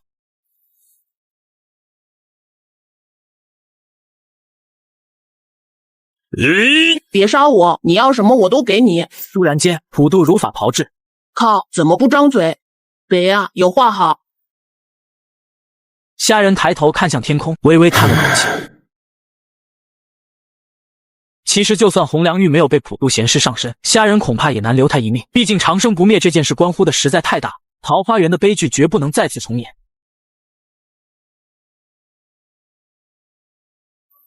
贤师大人怎么了？过去佛死了。什么？您的过去身居然死了？召集18阿罗大菩萨去普渡郡，给我把此人带回来。此人对我至关重要，虽必须带回，但万不能惹怒他，尽量满足他的一切要求。遵命。唐太子也在普渡郡，给我一并带回来。另外让其他3郡长师再给找来3万个缠果。遵命。请贤师带我等往生极乐。普渡贤师这样的手段是怎么统治的南荒？算了，走一步看一步吧。虾人沿路一直向北走，每隔几百米便有小洛阳给留下的记号。虾仁足足顺着记号走了几十里，直到天色变黑，虾仁才在一棵柳树下见到了小洛阳，但其旁边却多出了一位20多岁的漂亮女子。这是遇见熟人了。你是谁？这长剑是唐国王室专用的朱云唐剑。你又是谁？于复剑，这柄绝兵怎么会在你的手里？我的剑当然在我手上了，有问题吗？瞎说，这于复乃是我唐国的镇国之宝，怎么可能是你的东西？在我手里就是我的东西，和你们唐国没半点关系。虾仁没有反驳女子的话，因为9件绝兵，中原7国的君主人手1件，另外2件则在天子的手里，而大秦的绝兵也的确不是于复剑。至于他来到秦国的原因，听说和当世第一的飞贼有脱不开的关系。把它还给我，你这个小偷！哎，大哥哥，你来啦！小妹妹，你认识这个小偷？大哥哥是我在这个世界上最亲的人，姐姐你不能伤他。哼！小丫头，你和这疯婆娘是怎么认识的？白天赶路时遇见的，姐姐还救了我一命呢。小妹妹客气了，如果没有你，我恐怕早被那些贼人杀死。若我能顺利回到唐国，必会好好的报答你。这家伙果然是唐国的人，说不好还是王室，但没听红良玉说过来南荒的除太子还有其他王室啊。你叫什么名字？关你什么事？快把渔夫还我！姐姐，你不能伤害大哥哥。哎，算了算了，现在不但逃不出这个鬼地方，还要被自己人追杀。这于复剑爱是谁的就是谁的吧？被自己人追杀？难道追杀你的是唐军？你到底是谁？不但有于复剑，竟还知道唐军的事情。我是秦国白家军。你是暗自营的，快告诉你们的人，司马被叛变了，他已经投靠了普渡贤师。普渡贤师已经死了？死了？这不可能，在南荒没人杀得了普渡贤师。白天在南边的公子镇，我杀的。且不说他的手段通天，更何况他从未踏出佛殿半步。你知道他长什么样吗？不就是个死胎吗？死胎？普渡贤师虽你说难相，但可是个实打实的大美女。女人？难道今天那个普渡贤师是冒充的？可南荒这里谁有胆子去冒充他啊？哼，秦国的人就爱吹牛。你到底是谁？在唐军中是什么地位？我为什么要告诉你？司马飞，可千万别让本姑娘回到唐国，不然的话我定带3军踏破南荒，把你救出来挫骨扬灰。他果然是那个身份。小丫头，我们也早点休息吧。小丫头该起床了。天亮了。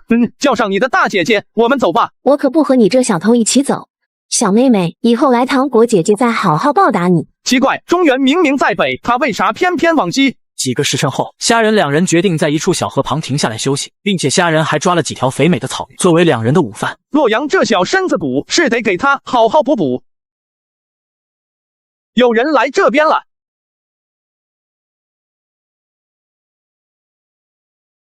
我乃大唐太子，你们这是想以下犯上吗？哈哈，太子在南荒的普渡贤师第一，司马将军第2，太子算个什么东西？是姐姐。嘘，不要出声。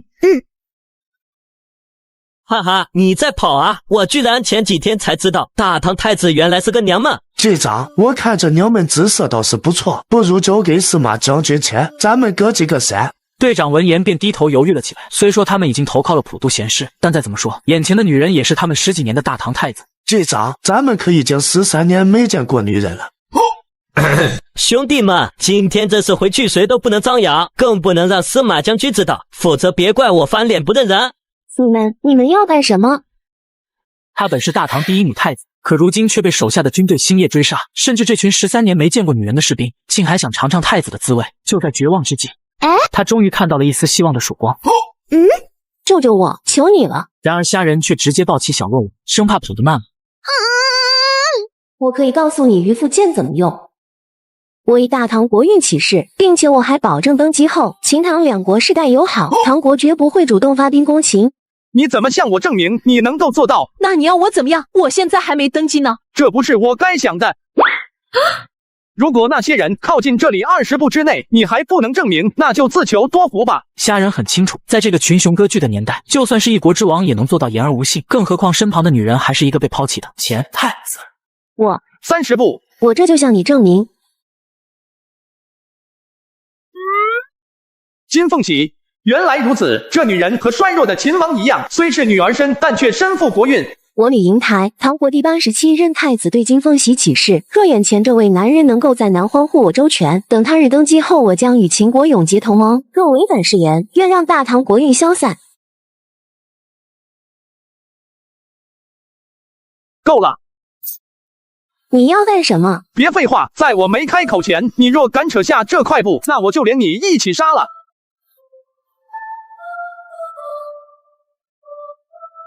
来吧，就算渔父用不了，我这一身剑法也不差。真是一场酣畅淋漓的战斗啊！结束了吗？好了，你们都睁眼吧。闻言，唐太子终于松了一口气，他缓缓摘下布条。你把他们都杀了？难不成还留给你几个？不用，饿了。他们为什么一直喊你老怪物？可能是我太厉害了吧。现在你该告诉我渔父的用法了。这渔父虽为中原绝兵，但是鸡蛋生时就是一把邪兵。邪兵那是什么意思？渔父的使用者杀人时必受同罪。当年我们李氏祖先在托付后才让渔父开刃，最终在洛阳城内一个人杀入了天子宫殿，砍下了开朝天子的一臂，可惜父最终也因为失血过多而死。这不就是为我量身打造的吗？对了，你为什么要往西边走？公子，离开南荒没那么简单，首先得去西边的欢喜城离开普渡郡。然后呢？然后往哪边走我也不知道了。那我们先去欢喜城吧。接下来的几天，虾人几人便一路朝着西方飞奔，直到10几天后，才终于来到普渡郡的边境，这个名为欢喜城的地方。但这里却异常奇怪，街道上人来人往，络绎不绝，并且都被黄金翠玉做成的首饰包裹了全身。更奇怪的是，这里没有任何劳动者，店铺里想吃什么就拿什么。当物品被拿空后，便会有面无表情的女尼前来填充货物。这里还是贫瘠的南荒吗？不管了，先吃饱再说。因为人人都富裕，所以店里都没有店小二。自我介绍下。鄙人是普渡贤师座下18阿罗大菩萨之一的三会菩萨。男子话音刚落，酒楼内吃饭的胖子们竟全都倒地不起，仿佛是那三魂七魄被抽走一般。三会菩萨，各位，我没有敌意，请问阁下尊姓大名？有话就说。贤师已经派出了小西天的18位菩萨，还有其余3郡的长士。首要任务是捉您身边的这位李姑娘回去。第二件事嘛，则是请您去西天一座，共谈佛法天道。捉我？李姑娘，你的心太乱了，与这位公子比起来差得太远。两位，我说了，我没有恶意，刚刚只是传达贤师的话而已，而且嘛，我也并不打算听他的。银台，你先坐下，听他把话说完。哼！阁下果然厉害，居然能杀了小西天的过去佛。他居然真的杀了普渡贤师，这过去身是什么？贤师佛法通天，一世同修过去、现在和未来。这位姑娘之前所见的便是小西天的现在佛。所以你找我们到底要干什么？我想邀您随我共诛17阿罗大菩萨，然后直捣西天，砍下普渡贤师的脑袋。到时得手后，我亲自送几位离开南荒。不必了，普渡贤师手下找人灭了他的主子，但凡有脑子的都知道这是有猫腻，怎么谁都觉得老子傻？阁下别着急拒绝，今晚子夜你们可以前往城南的欢喜庙一趟。此物为嵌人皮，它的来历顾名思义，你们穿上以后可以直接改变体型面貌。如今除我之外的其他人都在找你们，若不想被认出，我建议你们用上它。你到底想干嘛？诸佛，这事你怎么看？我能怎么看啊？普渡的手下肯定不是什么好东西。没问你，我在问小丫头。哼，大哥哥，我觉得可以试试。为什么呢？整个南荒都是普渡的，既然现在已经暴露了，那就算没有那些菩萨，普渡想抓我们也是轻而易举。而我们虽然不知道那个人是什么意图，但我们可以各取所需。虾人听着小丫头的回答满意不已。小丫头，回到中原后，我就带你去学府拜师进修。哎，大哥哥，是不是去了那个学府以后，我就可以帮你了？哼，小妹妹，学府若没有氏族或王室引荐，根本进不去。要不这样，回到中原，姐姐带你去，然后等你学成归来，能不能来帮姐姐？一边玩去，你爹早就把你的太子位撤了。嘿，你一个小士兵懂什么啊？只要有这半枚金凤玺，那唐国的国运永远都属于我，这太子谁都抢不走。对不起，姐姐，大哥哥在哪我就去哪。我的小洛阳真懂事。夏夏宝贝，你看你在秦国只是个小士兵，要不你和小妹妹一起来大唐吧，我直接封你为御史大夫，从3品窝。从3品？从三品是非常高的级别，你可以好好想想，只要跟了我，本姑娘绝不会亏待你。先不说这个，找个客栈试一下这千人皮。都来试试吧。虾仁，大哥哥，怎么了？是不是有点太恶心了？矫情，不穿就等着被普渡抓走吧。小丫头不用穿，反正也没人认识你。你是虾仁吗？这东西真不错，赶紧穿上试试。哎，姐姐，你怎么变胖了？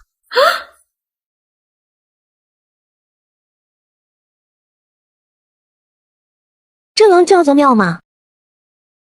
欢喜罗汉，欢喜城，难道这就是他们所谓的欢喜？例如之前那个好吃好色好美酒的欢喜罗汉。快躲起来！先是让我们抓那2人回去，你带我来这里干嘛？三狗，我有件事想要和你商量商量。哦，你这家伙这还是第一次找我商量事。这件事就是……声音太小了，我听不见。我是说，我要代替贤师。你知道你在做什么吗？当然是杀了你。我等同为贤师座下的菩萨。菩萨，哈哈，这真是一个蠢如猪狗的笑话。狗屁菩萨，我看就是一个妖物，与他那18个吃人的宠物而已。找死！找死！真是可笑。接着用你杀死过去佛的办法毁了这个东西。还有人。公子快点动手，如果他幻化出极乐世界，那我们就都完了。三惠这句话提醒了虾仁，但也同时提醒了一脸懵的三个菩萨。下一秒，无数的黑鸦从他身后窜出。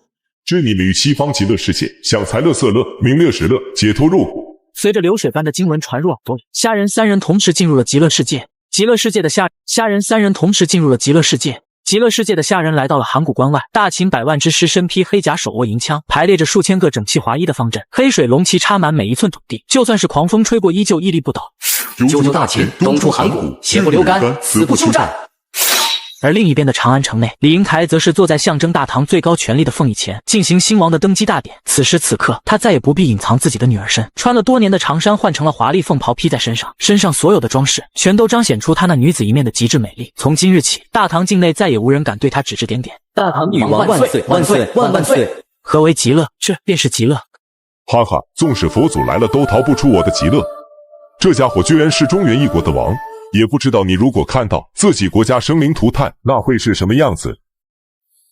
黑蛇刚接触到虾仁，他便眉头紧锁，豆大的汗粒一滴一滴的落下。突然间，不，我必要取天下，定中原，开万世帝业，敢乱我心者死！在极乐幻境中，大秦百万将士成为了中原6国的刀下亡魂，而百姓们则是家破人亡，万里国土尽皆哀鸿遍野。虾仁站在断壁残垣的阿房宫，终于悟了：区区6国小卒，岂能灭我泱泱大秦？你怎么可能做到？我有36万年气血，你是杀不死我的。36万年很多吗？不对，我的气血怎么会流失？别做梦了！谁敢行刺大唐女王？呸！还大唐女王呢？谢阁下相助。你的目的到底是什么？诸佛杀了所有的阿罗大菩萨，然后上小西天砍下普渡贤师的脑袋。理由？我想还南荒太平。哦，虾仁看着眼前的人笑了笑。南荒现在虽然邪门，但也好过兵荒马乱的年代。而且按照之前店小二的说法，只要不贪心，那么仅需几十年的寿命便可满足一辈子的温饱。只是可惜，人是天底下最贪心的动物。公子可曾听闻过人旷一词？这里是天下最贫瘠的地方，百姓愚昧刁蛮，经常因为一点食物出手。但自从普渡这个女人来了之后，百姓们便成为了最廉价的资源。只需一点点食物、美酒、锦罗绸缎，就可以得到他们的一切。除了气血和寿命，还有65运、4绝3学，以及善恶和良知。普渡将这里变成了一个巨大的养殖场，不仅要让他们主动奉献一切，甚至还想让他们万世后代皆是如此。如今的南荒早就没人了，只剩下了被抽出灵魂的廉价资源而已。那你是要当救世主吗？还是成为南荒的王？或者为了所谓的良心？我只想当一个教书育人的先生。15年前，我从中原完成学业，回到南荒，希望能改变百姓的认知，改变这里的贫瘠。但是，请问您是苏富苏先生吗？你是？5年前您是不是在牛家村讲学？5年前，牛家村，我当年的确去那里教学过，但那里的大人对我讲的都不感兴趣，他们说我是蛊惑人。蛊惑人心的邪物。只有一个可爱的女孩一直躲在树后听讲，不过她好像并不会说话。苏先生，我就是那个女孩，现在我的口疾被大哥哥治好了。你认识他？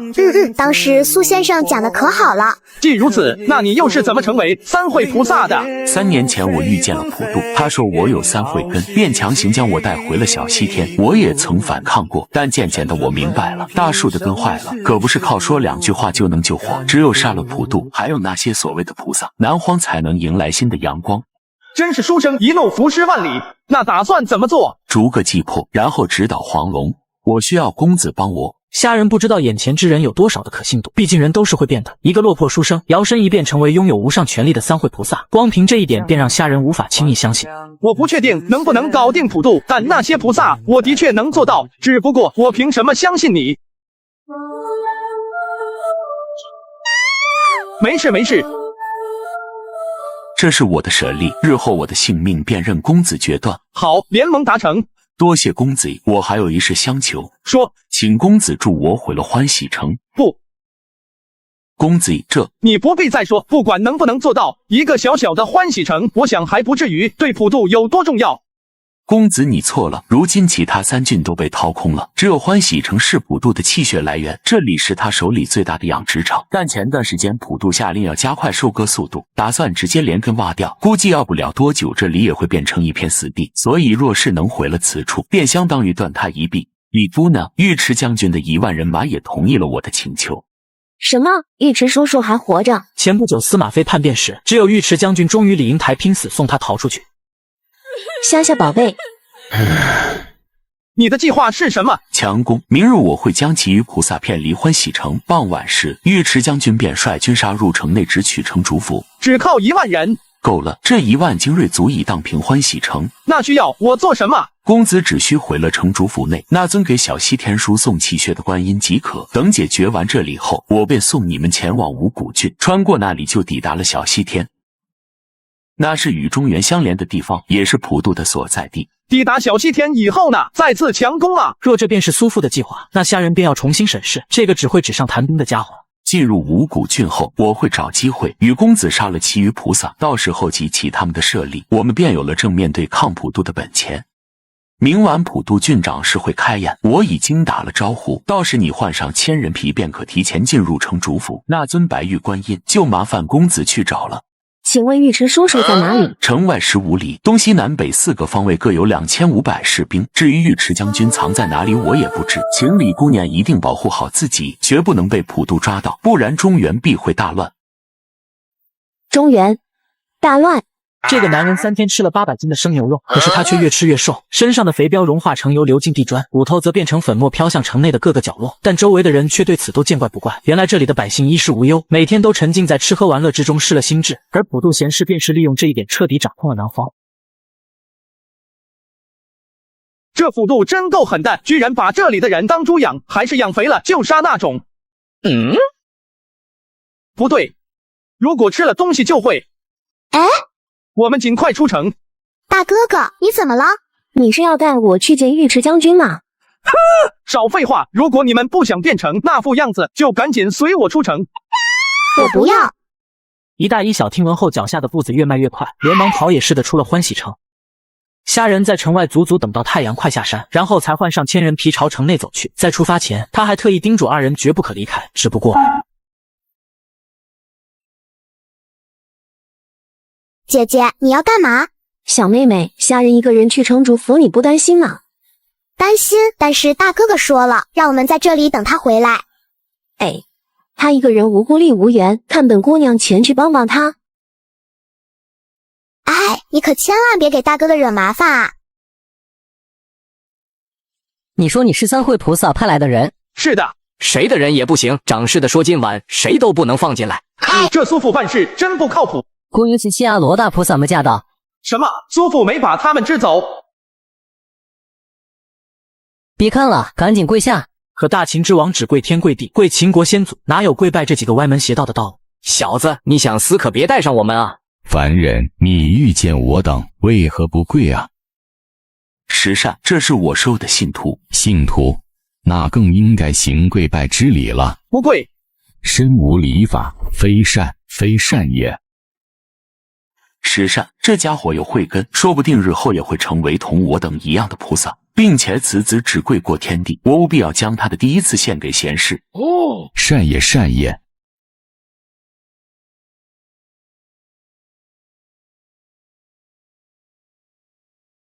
下人笑了笑，没理会苏父的提醒，反而大摇大摆地朝城主府内走去。城主府内富丽堂皇，一座刻着须弥山普渡教的假山直通楼内，更有一群只穿着几片薄纱的美人在搔首弄姿。但下人此时却没时间欣赏这些。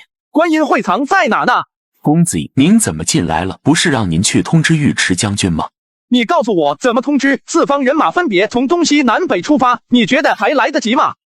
你是不是暴露了？绝对没有，事实上那个家伙走到一半突然变卦，非要等晚宴结束再出发。依我看，现在只能破釜沉舟，让1万唐军拖住那些菩萨，然后我们里应外合干掉他们。三会，还有这位未来的菩萨小兄弟，你们在干嘛？实善，我再让他准备好迎接贤师亲封的菩萨果位。先别聊了，晚宴马上开始了，我们走吧。今晚有皈依三宝，可千万不能错过。皈依三宝？今晚怎么会有皈依三宝？那是什么？自然是皈依普渡教，去服侍贤师了。各位菩萨大人稍安勿躁，皈依三宝马上就要开始了。公子，尉迟将军的人到了。他怎么也来了？各位菩萨大人，尉迟带着他的残党来突袭欢喜城了，皈依三宝可能要推后一会进行。奶奶的，1万残兵也赶来，看我去灭了他们！阿比大人，您等等，欢喜城17万余人本就要今晚皈依，让他们为贤师出力，岂不是更好？随着清脆的声音传出，原本还在吃喝玩乐的胖子们眼中竟突然涌现佛光，朝着距离他们最近的城门涌去。尉迟叔叔，今晚我随你一起杀敌。太子殿下，此次剿敌异常危险，您就在此处等待我们凯旋归来便好。尉迟是李英台的母亲一手提拔上来的，对于李英台极其的忠心。可是您放心，区区一个欢喜城和一个年迈的老骨头，我不费吹灰之力便能拿下。哎，希望如此。李英台看着冲进城门的大军，手中紧握金凤玺。若是大军遇见不测，那他便准备动用国运之力。可是，怎么在这里就交战了？难道计划有变？只见城中的胖子们与唐军拼杀在了一起。这些胖子力大无穷，仅仅一巴掌就能把战马扇趴在地，而且因为厚厚的脂肪包裹着全身，一般的刀伤竟然无法轻易伤其内脏。将士们，把他们的脑袋砍下来！尉迟将军的话让士兵们很怕活过去。不一会的时间，第一波冲击的胖子们便倒地不起，可随之而来的却是成堆的胖子从街道小巷赶来。将军，这根本杀不完，再这么下去，我们人困马乏，顶不住啊！他们行动缓慢，你们3人成一组，分散行动，最后在城主府会合，另派出3组人马去通知其他3门的将士。我们只能背水一战，给我杀！菩萨们，皈依三宝现在开始，各位可以享用了。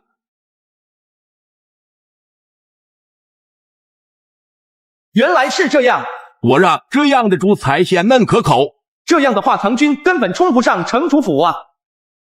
太子殿下，尉迟叔叔别担心，我这就动用金凤玺。唐国李氏王族第87任太子李英台，今日借大唐国运，为远在南荒的将士们获得一线生机，日后愿以己身受国之不祥，无怨无悔，无怨无悔，无怨无悔。此时身负国运的李英台如同大唐女王一般，为手下的将士们撑起了希望的天空。大唐的将士们以中原浩然正气，剑斩眼前的一切邪祟妖魔。尉迟叔叔，接下来就拜托你们了。而正如李英台所希望，被国运傍身的唐军如同战神一般，4只白玉手臂不一会便被砍得满是疤痕。不可能，区区凡人士兵怎会伤到贤师的白玉观音？这13年来，你可曾见过贤师对唐军动手？没有，贤师仅是将其捆住，从没有过赶尽杀绝的想法。齐国国运，中原正气，你当这是随便说说的吗？你以为曾经的南荒之王凭什么不敢踏入中原半步？不过还好，在南荒调动的国运不足1/1000，也是我等为贤师立功的时候了。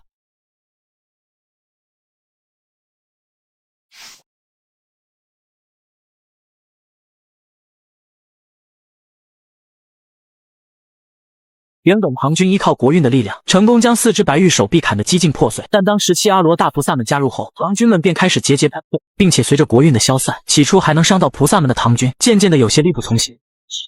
最终，1万唐军只剩下了尉迟和李英台2人，而菩萨们也都损耗了5万年的寿命。本将就算一个人，也要将你们这帮妖魔邪祟斩灭干净。区区凡人，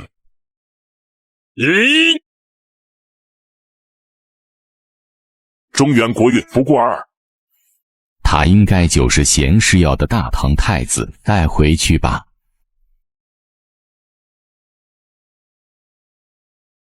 迅速开宴，损失的寿命我必须赶紧填补回来才行。这就好，这就好。随着阵法形成，欢喜城内便有一尊白玉观音破土而出。不多时，欢喜城内便形成了一片红色的海洋。普渡军师3年供奉，一共1万万年寿命气血，请各位菩萨们享用晚宴。闻言，众人当即拿出白玉舍利，扔进了大海之中。唯独已经没有舍利的苏父没有动手。三会，你怎么还不动手？这可是千载难逢的机会。我来为三会菩萨代劳吧。您不介意我用刀吧？不介意，公子动手吧。走你！各位开始享用吧，但千万别超过46万年的极限，否则舍利会承受不住。动手！三会，你疯了！疯子，这南荒还有比你们更疯的人吗？此时苏父身上的书生气一扫而空，取而代之的是鼎盛的杀意，而虾人这边也找准时机，朝着大海跳了进去。三会，我代表贤师撤去你的菩萨果位，从此以后你就是一介凡人。哈哈哈，凡人求之不得，你们不会真以为自己是那灵山的菩萨吧？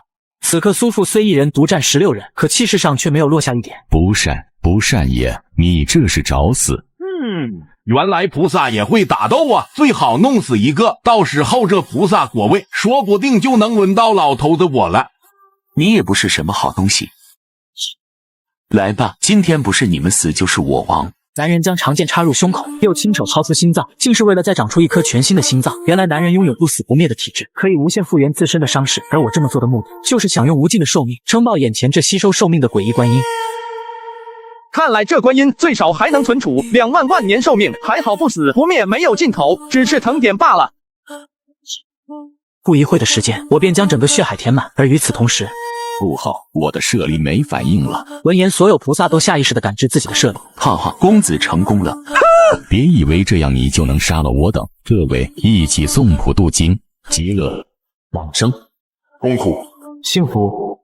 无数个完全相反的感情在三会的身体里涌出，他一会发疯似的笑得癫狂，一会又抱头痛哭流涕，一会又呆呆伫立在原地陷入迷惘。抓住他，回去交给贤师处置。那个家伙怎么办？先别管他，那小子不知道用什么方法破了我等的舍利，回去先禀告贤师后再说。好，真笨，把耳朵堵上不就好了？不自量力，这么细的剑，这不可能。普渡教创立13年，这位最骁勇善战的一位菩萨，仅仅接了虾人一剑便当场陨落。这渔夫果然发生了变化，他会把我受到的伤害同等附加给他人。公子，我刚刚找了他们的道，抓紧刺穿，我们解决这几个家伙。三会，我们可以聊聊。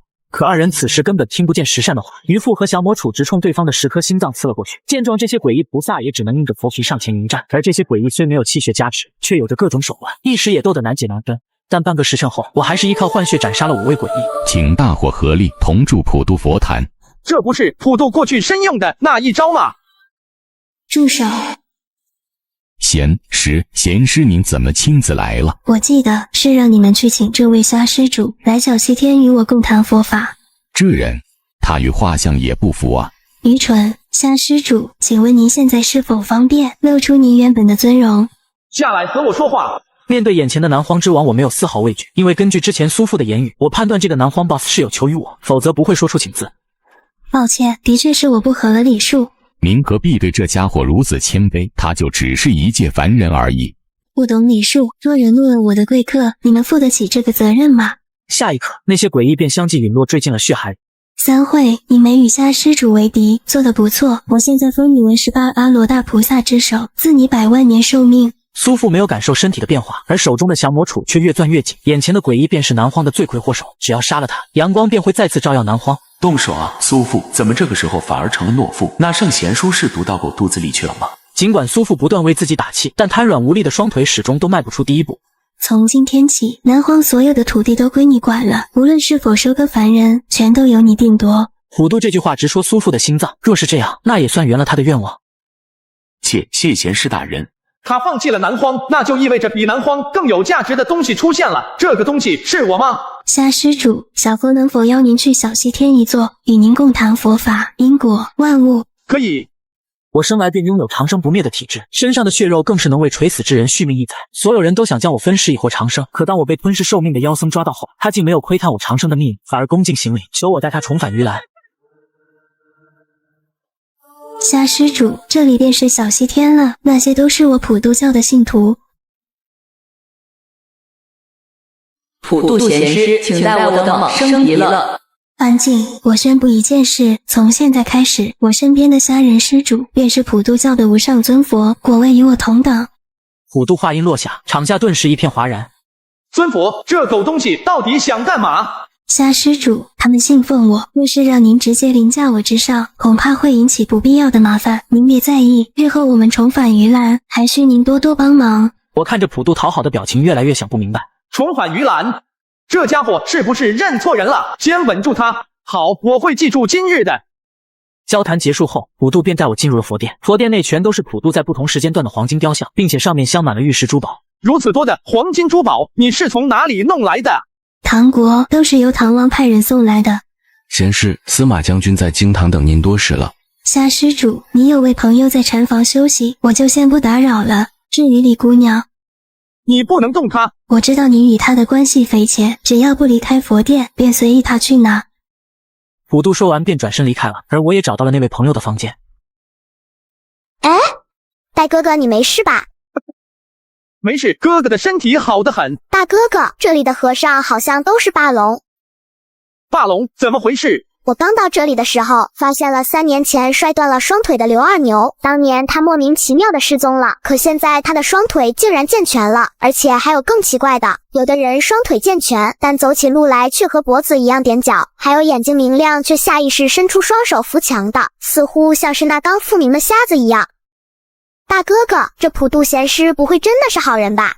我听到这句话没有回应。虽然普渡治好了这群在南荒连生存能力都没有的大龙，但是这是哪里？尉迟叔叔怎么样了？死了，唐国在南荒只剩你一个人了。都死了？不可能，唐国国月傍身，没理由斩不掉那些诡异。真是蠢的可爱，这不是中原能动用的国运不足1/1000，而且国之不祥，万般因果，你承受得住吗？但我不能眼睁睁地看着尉迟叔叔去死。这是小西天，而且还有个惊喜，背叛你的司马飞就在几墙之隔。司马飞？着急去送死啊！且不说普渡抓你到底为了什么，光是司马飞和那9万军队，你又能做什么？别管我！你这气量还妄想唐国女王，出去送死！记得把门给我关上！哇！顿时，李英台准备推开门的手悬停在了空中，他紧紧皱起了眉头，眼神中充满了不甘，呲出声气。他便是国运的背负者，可惜他并非王后所生，而且纵观中原7国1000年历史，也从没有过女子称王的先例。因此，唐王在他5岁时做了个瞒下所有人的决定，那便是让他以南向示人，并且日夜习武，直到李英台9岁生日那年，唐王又当朝宣布立其为太子。但李英台的母亲却很清楚，若是自己女儿真有登基的那一天，那女子身份定然藏不住，于是母亲便安排她进入了尉迟将军的营中。英台，娘亲不比王后，无论是人脉还是家族，都帮不上你任何忙，只好把你送入军中历练。不过有你尉迟叔叔的帮忙，我相信凭你的天资，日后定能够在军中拥有属于自己的势力。你要记住，太子这个位置必须要有相匹配的实力才能坐稳。你父王健在时一切都好说，但若父王驾崩，那些人可不会管什么国运不国运，他们只在乎朝堂上的凤仪是由谁来做。银台记住了，是我莽撞了。你想登基为王啊？什么？你知道你在说什么吗？相信我，只要你答应我一件事，那我就能让你登基。什么事？你只需要答应我。半盏茶过后，一道金光从房中射出。你到底是什么人？我只是普普通通的秦人。哈哈，等本姑娘回到唐国，定要查出你的身份。司马飞是什么样的人？他是王后表弟，唐国柱国大将军之一。那这种人会背叛唐国吗？你的意思是，这是父王的旨意？李银台心中顿时生出怀疑，毕竟他也不确定唐王是否真的愿意传位于自己。不好说，但司马飞肯定是你登基路上的阻碍，得杀了他。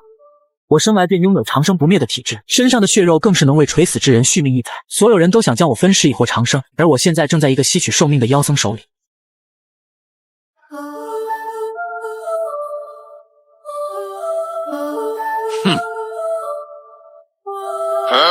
你是谁？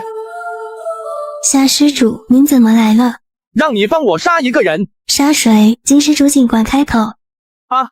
哈哈，这是哪来的小白脸，居然在此说狂语！贤师，你这里的霸龙不是都已经被你治好了吗？怎么还会有这种异症的家伙？贤师，你这是要做什么？司马飞，你为什么要背叛大唐？你怎么在这里？贤师，你这是什么意思？目前过去佛还没有重塑，而且李姑娘与尊佛相识，所以不急于一时半会。不急，难不成？李银台，大唐早已重立太子，赶紧交出你身体里的那半枚金凤玺。放屁！我国月在身，永远都是太子。贤师，难道你要让我亲自动手吗？不是您。虎度贤师，你这是要与大唐为敌吗？无妨，与唐王的合作是时候该结束了。司马飞没有迟疑，战场上的经验告诉他，此刻已经没有任何谈判的余地。然而当他快要劈开普渡时，三够。虎度贤师，唐王如今有100万年的寿命，你若敢杀我，唐王必定会挥师南荒，取了你的脑袋。寿命那是我骗他的，重塑肉身倒是可以，不过区凡人怎会轻易得到长生？普渡贤师的这句话终于解开了南荒13年的骗局，原来那些菩萨们渴望的寿命全都是假的。不可能，这不可能！司马将军，你为了功劳而不择手段，为贪坑害9万同僚，为臣区凡人却执着于长生，为之贪嗔痴3者结战，让孙后送你进入往生，倒也是上神。注：天路。普渡话音落下，佛殿的空地突然开始凹陷，眨眼间便成为一个深不见底的空洞。下一秒，手握兵戈长矛的士兵从洞里一一飞出。这是我大唐将士。别说话，你现在决定不了任何事情。接下来，空中的9万人便开始相拥，不一会的时间就成为了一块块没有间隙的砖头。夏施主，天路已铸办，等我已过去，现在、未来，画出3身成佛后，我和你便可重回鱼兰。只铸成了一半，那其余的还需用什么？中原血肉搭架，南荒血肉构梯，供上这1万万年的香火，便可让通往鱼兰社会的佛门重开。那你的3身需要多久完成？30天，一半用于过去，一半用于未来。给我一间空房间，然后再找一尊大鼎和炭火，并且这15天不许让任何人进入。还有，我和他还有些俗事要处理，15天内你不能动他。请您放心。虾仁，普渡说的3身是不是需要用我？可能你就是他的未来身。虾仁没有隐瞒这件事，而李银台听到此话后却是低头沉思。他在想，这一切到底是什么原因，又是否有破解之法？会是因为金凤玺吗？应该不是，如果是为了国运，那他根本无需等到现在。尊府大人，您需要的已经准备好了。好，我知道了。银台，这段时间你有什么发现，就立刻来找我。另外，你也准备第15天行动。行动？什么行动？当然是杀了普渡贤师啊！难不成你想留下来当他的未来身？怎么杀？靠这玩意。倒还不错，那就看看这中原绝兵的极限到底在哪里。中原虽有几千年的历史，但无论七国发生多大的战争，中原绝兵却从不互相见面，因此虾仁也不知道陈峰在大秦的绝兵到底有何威力。不过以于附件的表现来看，距离绝兵的一称号还差很远。接下来的几天，佛堂内无时无刻都响彻着惨叫声，路过的和尚和妮妮都被吓得加快了脚步。没人知道虾仁在里面做什么，而这些天小洛阳也茶饭不思。李银台则是一边回忆着自己的特殊之处，一边教小洛阳识字看书。令李银台惊讶的是，几乎连字都没认过几个的小洛阳，竟然仅仅几天便可以轻松阅读佛经。就这样，时间来到了第13天的晚上。虾仁，有消息了！虾仁，你听见没？有消息了！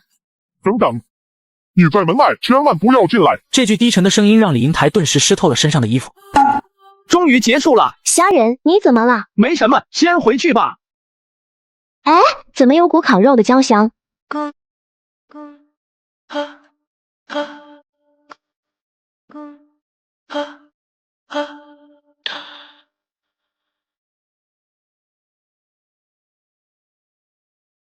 大哥哥，我这些天学会了好多字，还看了佛经、兵书、百家。小洛阳真聪明，这几天你都发现了什么？半个多时辰前，我看见好多黑衣人，他们抱着很多包裹去了正殿。关于你自己呢，又发现了什么？其实我小时候拜过一次佛像，但也因为这件事，长安城内所有人都说我是不祥之人。当年我4岁时，母亲带我去了兴善寺庙礼佛。可当我刚跪在蒲团上时，整个寺庙内的佛像竟全部皲裂，然后碎成一块一块的。也就是从那天开始，他们都说王室中出现了一个被佛门唾弃的人。可能我就是被佛门抛弃的异类吧。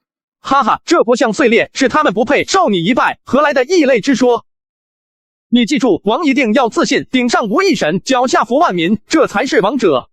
顶上无一神，脚下服万民，你到底是谁？时候到了自会告诉你的。小丫头，等会你就待在屋里，发生什么都别出去。大哥哥放心，我一定乖乖的哪里都不去。乖，今晚过后，我就带你去洛阳吃桃花酥。虾仁，你为什么要把鱼腹裹起来？怕误伤。尊父，贤师等您多事了。哎，虾仁，你就这么进去了？我们不是偷袭吗？这是人家地盘，你以为普渡会不知道我们这些天在干嘛吗？公子，我终于明白了，南荒已经没救了，他们恨我啊。公子，那些百姓恨不得把我蛋肉剔骨，我真的不明白，我到底做错了什么？这些天我毁了所有白玉罐，又让活着的人重新拿起了锄头猎物，可是他们却将那些对准了我，用锄头凿开我的身体，用弓箭射穿我的脑袋。他们骂我骂得好难听，说我是毁了他们美好生活的元凶，骂我的母亲是逼，咒我死后为娼。公子，我到底错在哪了？您能告诉我吗？这就是凡人，我赐你3会法号，可你却从未有过智慧。不对，一定是你用了蛊惑人心的手段。不，我什么都没有做。不可能，一定是你。公子，请您救救我的家乡，让阳光重新。凡人又如何？只要新的嫩芽长出，便会替代枯木残枝，生生不息，就是凡人的特性，那些佛永远做不到。虾施主，你有了新家啊，区区凡间怎能比得上佛门的盂兰盛会？过去佛归。李姑娘，该你了。我是未来的唐王，一个区区的假佛也配对我无礼？这一次李银台没有躲在虾仁身后，而是拿起长剑朝普渡砍了下去。不过这一剑却是让人意外。国运！李银台的眼中迸发出凛冽的寒光，手中长剑不断挥舞，本就锋利的真云长剑在国运加持下，竟无限逼近中原绝兵。他死了没？供须弥，供灵山，供西天，诸天路，开佛门，入盂兰。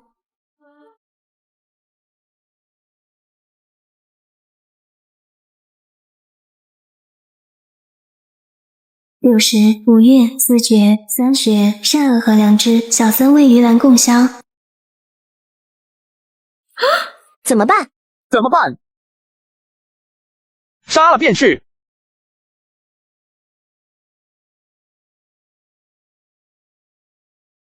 别靠近我，在远处看着就行。这是鱼腹剑。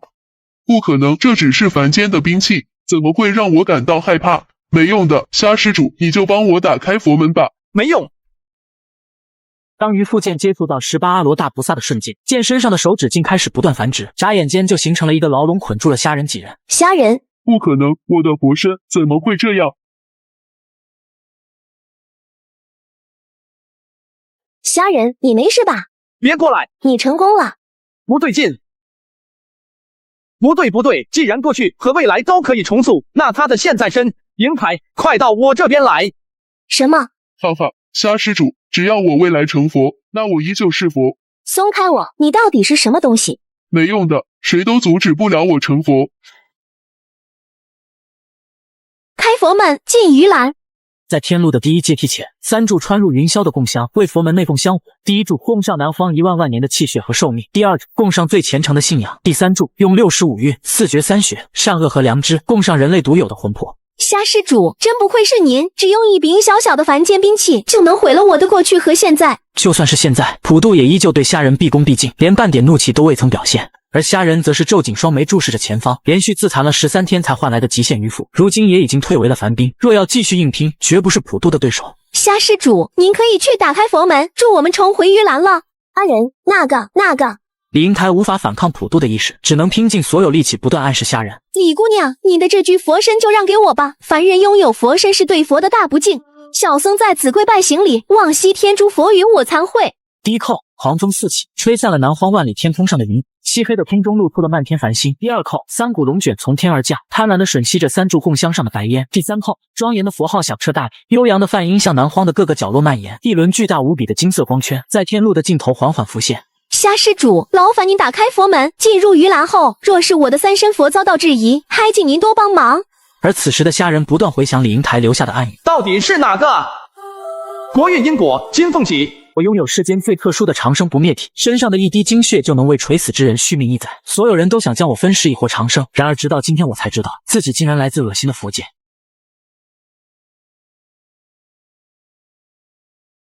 为什么不直接飞上去？虾施主，前往佛门必须虔诚，若是以前的我，必须3跪9叩才能靠近佛门。不过如今我已经成佛，和您一样不必3跪9叩了。和我一样，这是什么意思？虾施主，虽然我不知道您身上发生了什么，但您作为鱼篮的上宾，自然是瞧不上我这种小佛了。鱼篮上宾，难不成这长生不灭和鱼篮有关？一夜过后，两人站在佛门面前。我终于又回来了，虾施主，快开始吧。怎么开始？您只需轻轻推开大门即可。而此时虾人似乎听到了门内的欢歌笑语。有琴筝、琵琶、编钟，不同乐器混在一起的天籁之音，还有女子如丝竹之声的轻轻呻吟，甚至能听到不少男子的狂笑和酒杯碰撞的叮当作响声。果然是盛宴啊！这到底是普渡天下的佛，还是只懂享乐的饕餮之徒？就是这里，就是这里！哈哈，我终于以佛的身份回来了。虾施主，您继续，我们马上就能进去了。哈哈，我终于能进去了，本佛来了。你做了什么？国之不祥，岂是你能承受的？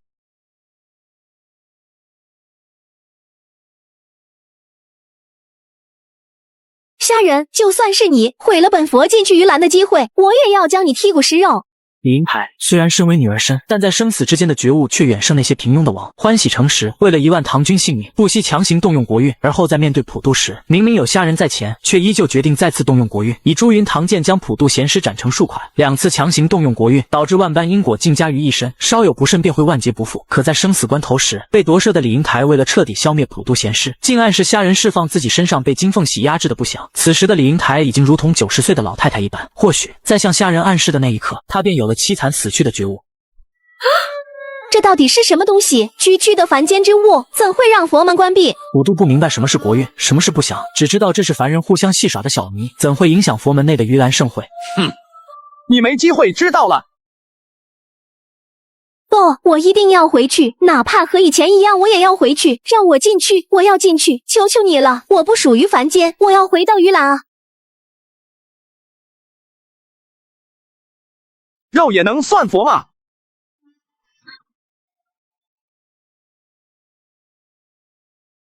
哈哈，一定是佛祖感受到了我的虔诚。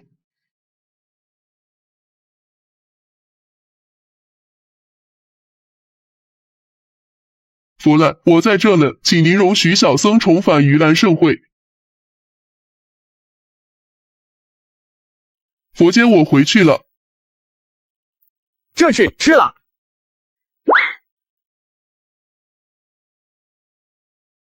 怎么会这样？还是一样，什么都没变。一切众生皆有佛性，有佛性者皆得成佛，这都是谎话。我虔诚跪拜，供奉香火，三生汇聚，到头来全都只是一场空。虾施主，盂兰盛会到底是个什么样子？你能告诉我吗？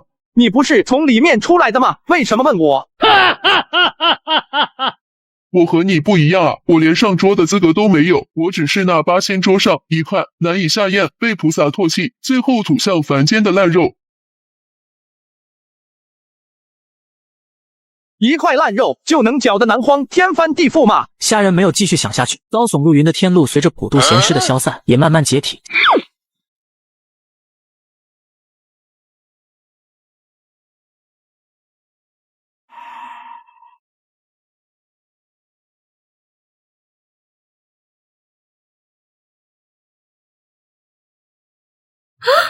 起来吧，南荒的边境估计通了。虾仁，谢谢你。你别回头。我们回去吧，小洛阳估计等着急了。叫上小丫头，我们一起回中原。大哥哥，乖，小丫头。哎，姐姐，你怎么没穿衣服？我忘了。大姐姐好像有点不对劲，可能是因为要离开南荒太激动了吧。他救了我，但是他怎么？回长安后，你打算怎么做？当然是找我父王面谈，他那些子嗣中呀，没有一人背负的国运能和我相比。虾仁心里清楚，此时的昌陵君应该已经挂上了帅印，过不了多久就会出兵伐秦。若是李英台能够登基为王，那对于秦王的计划将是百利无一害。你觉得唐王知道你被困南荒，为何13年从未发兵？更重要的一点，难道唐国历史上就没有一任唐王是没有国运的吗？那我该怎么办？入长安，杀太子，废旧王，立新王。短短12个字，震得李英台久久不能开口。逼宫篡位，废黜唐王，这和痴人说梦几乎没什么区别。虾仁，你疯了，还废黜唐王呢？只要我能重回太子位，就是万幸了。尉迟将军还是将他保护的太好了，空有王气，但无城府。罢黜太子，改换他人，必会埋天下祸乱。你难道没听过这句话吗？我知道，但是我就是太子的不二。你能轻易推翻太子13年拉拢的势力吗？大哥哥，你吃。谢谢小洛阳。你也吃点吧，有些东西总会想通的。吃过晚饭后，李英台和小洛阳便回到了马车上休息，而虾仁却是自己拿出普渡教的一坛烈酒，望着漆黑的星空独饮了起来。好久，终于迈出了一小步。不对劲，很多人，应该1万人左右。快醒醒！发生了什么？普渡复活了吗？不是普渡，倒是有点像是军队。是不是唐军？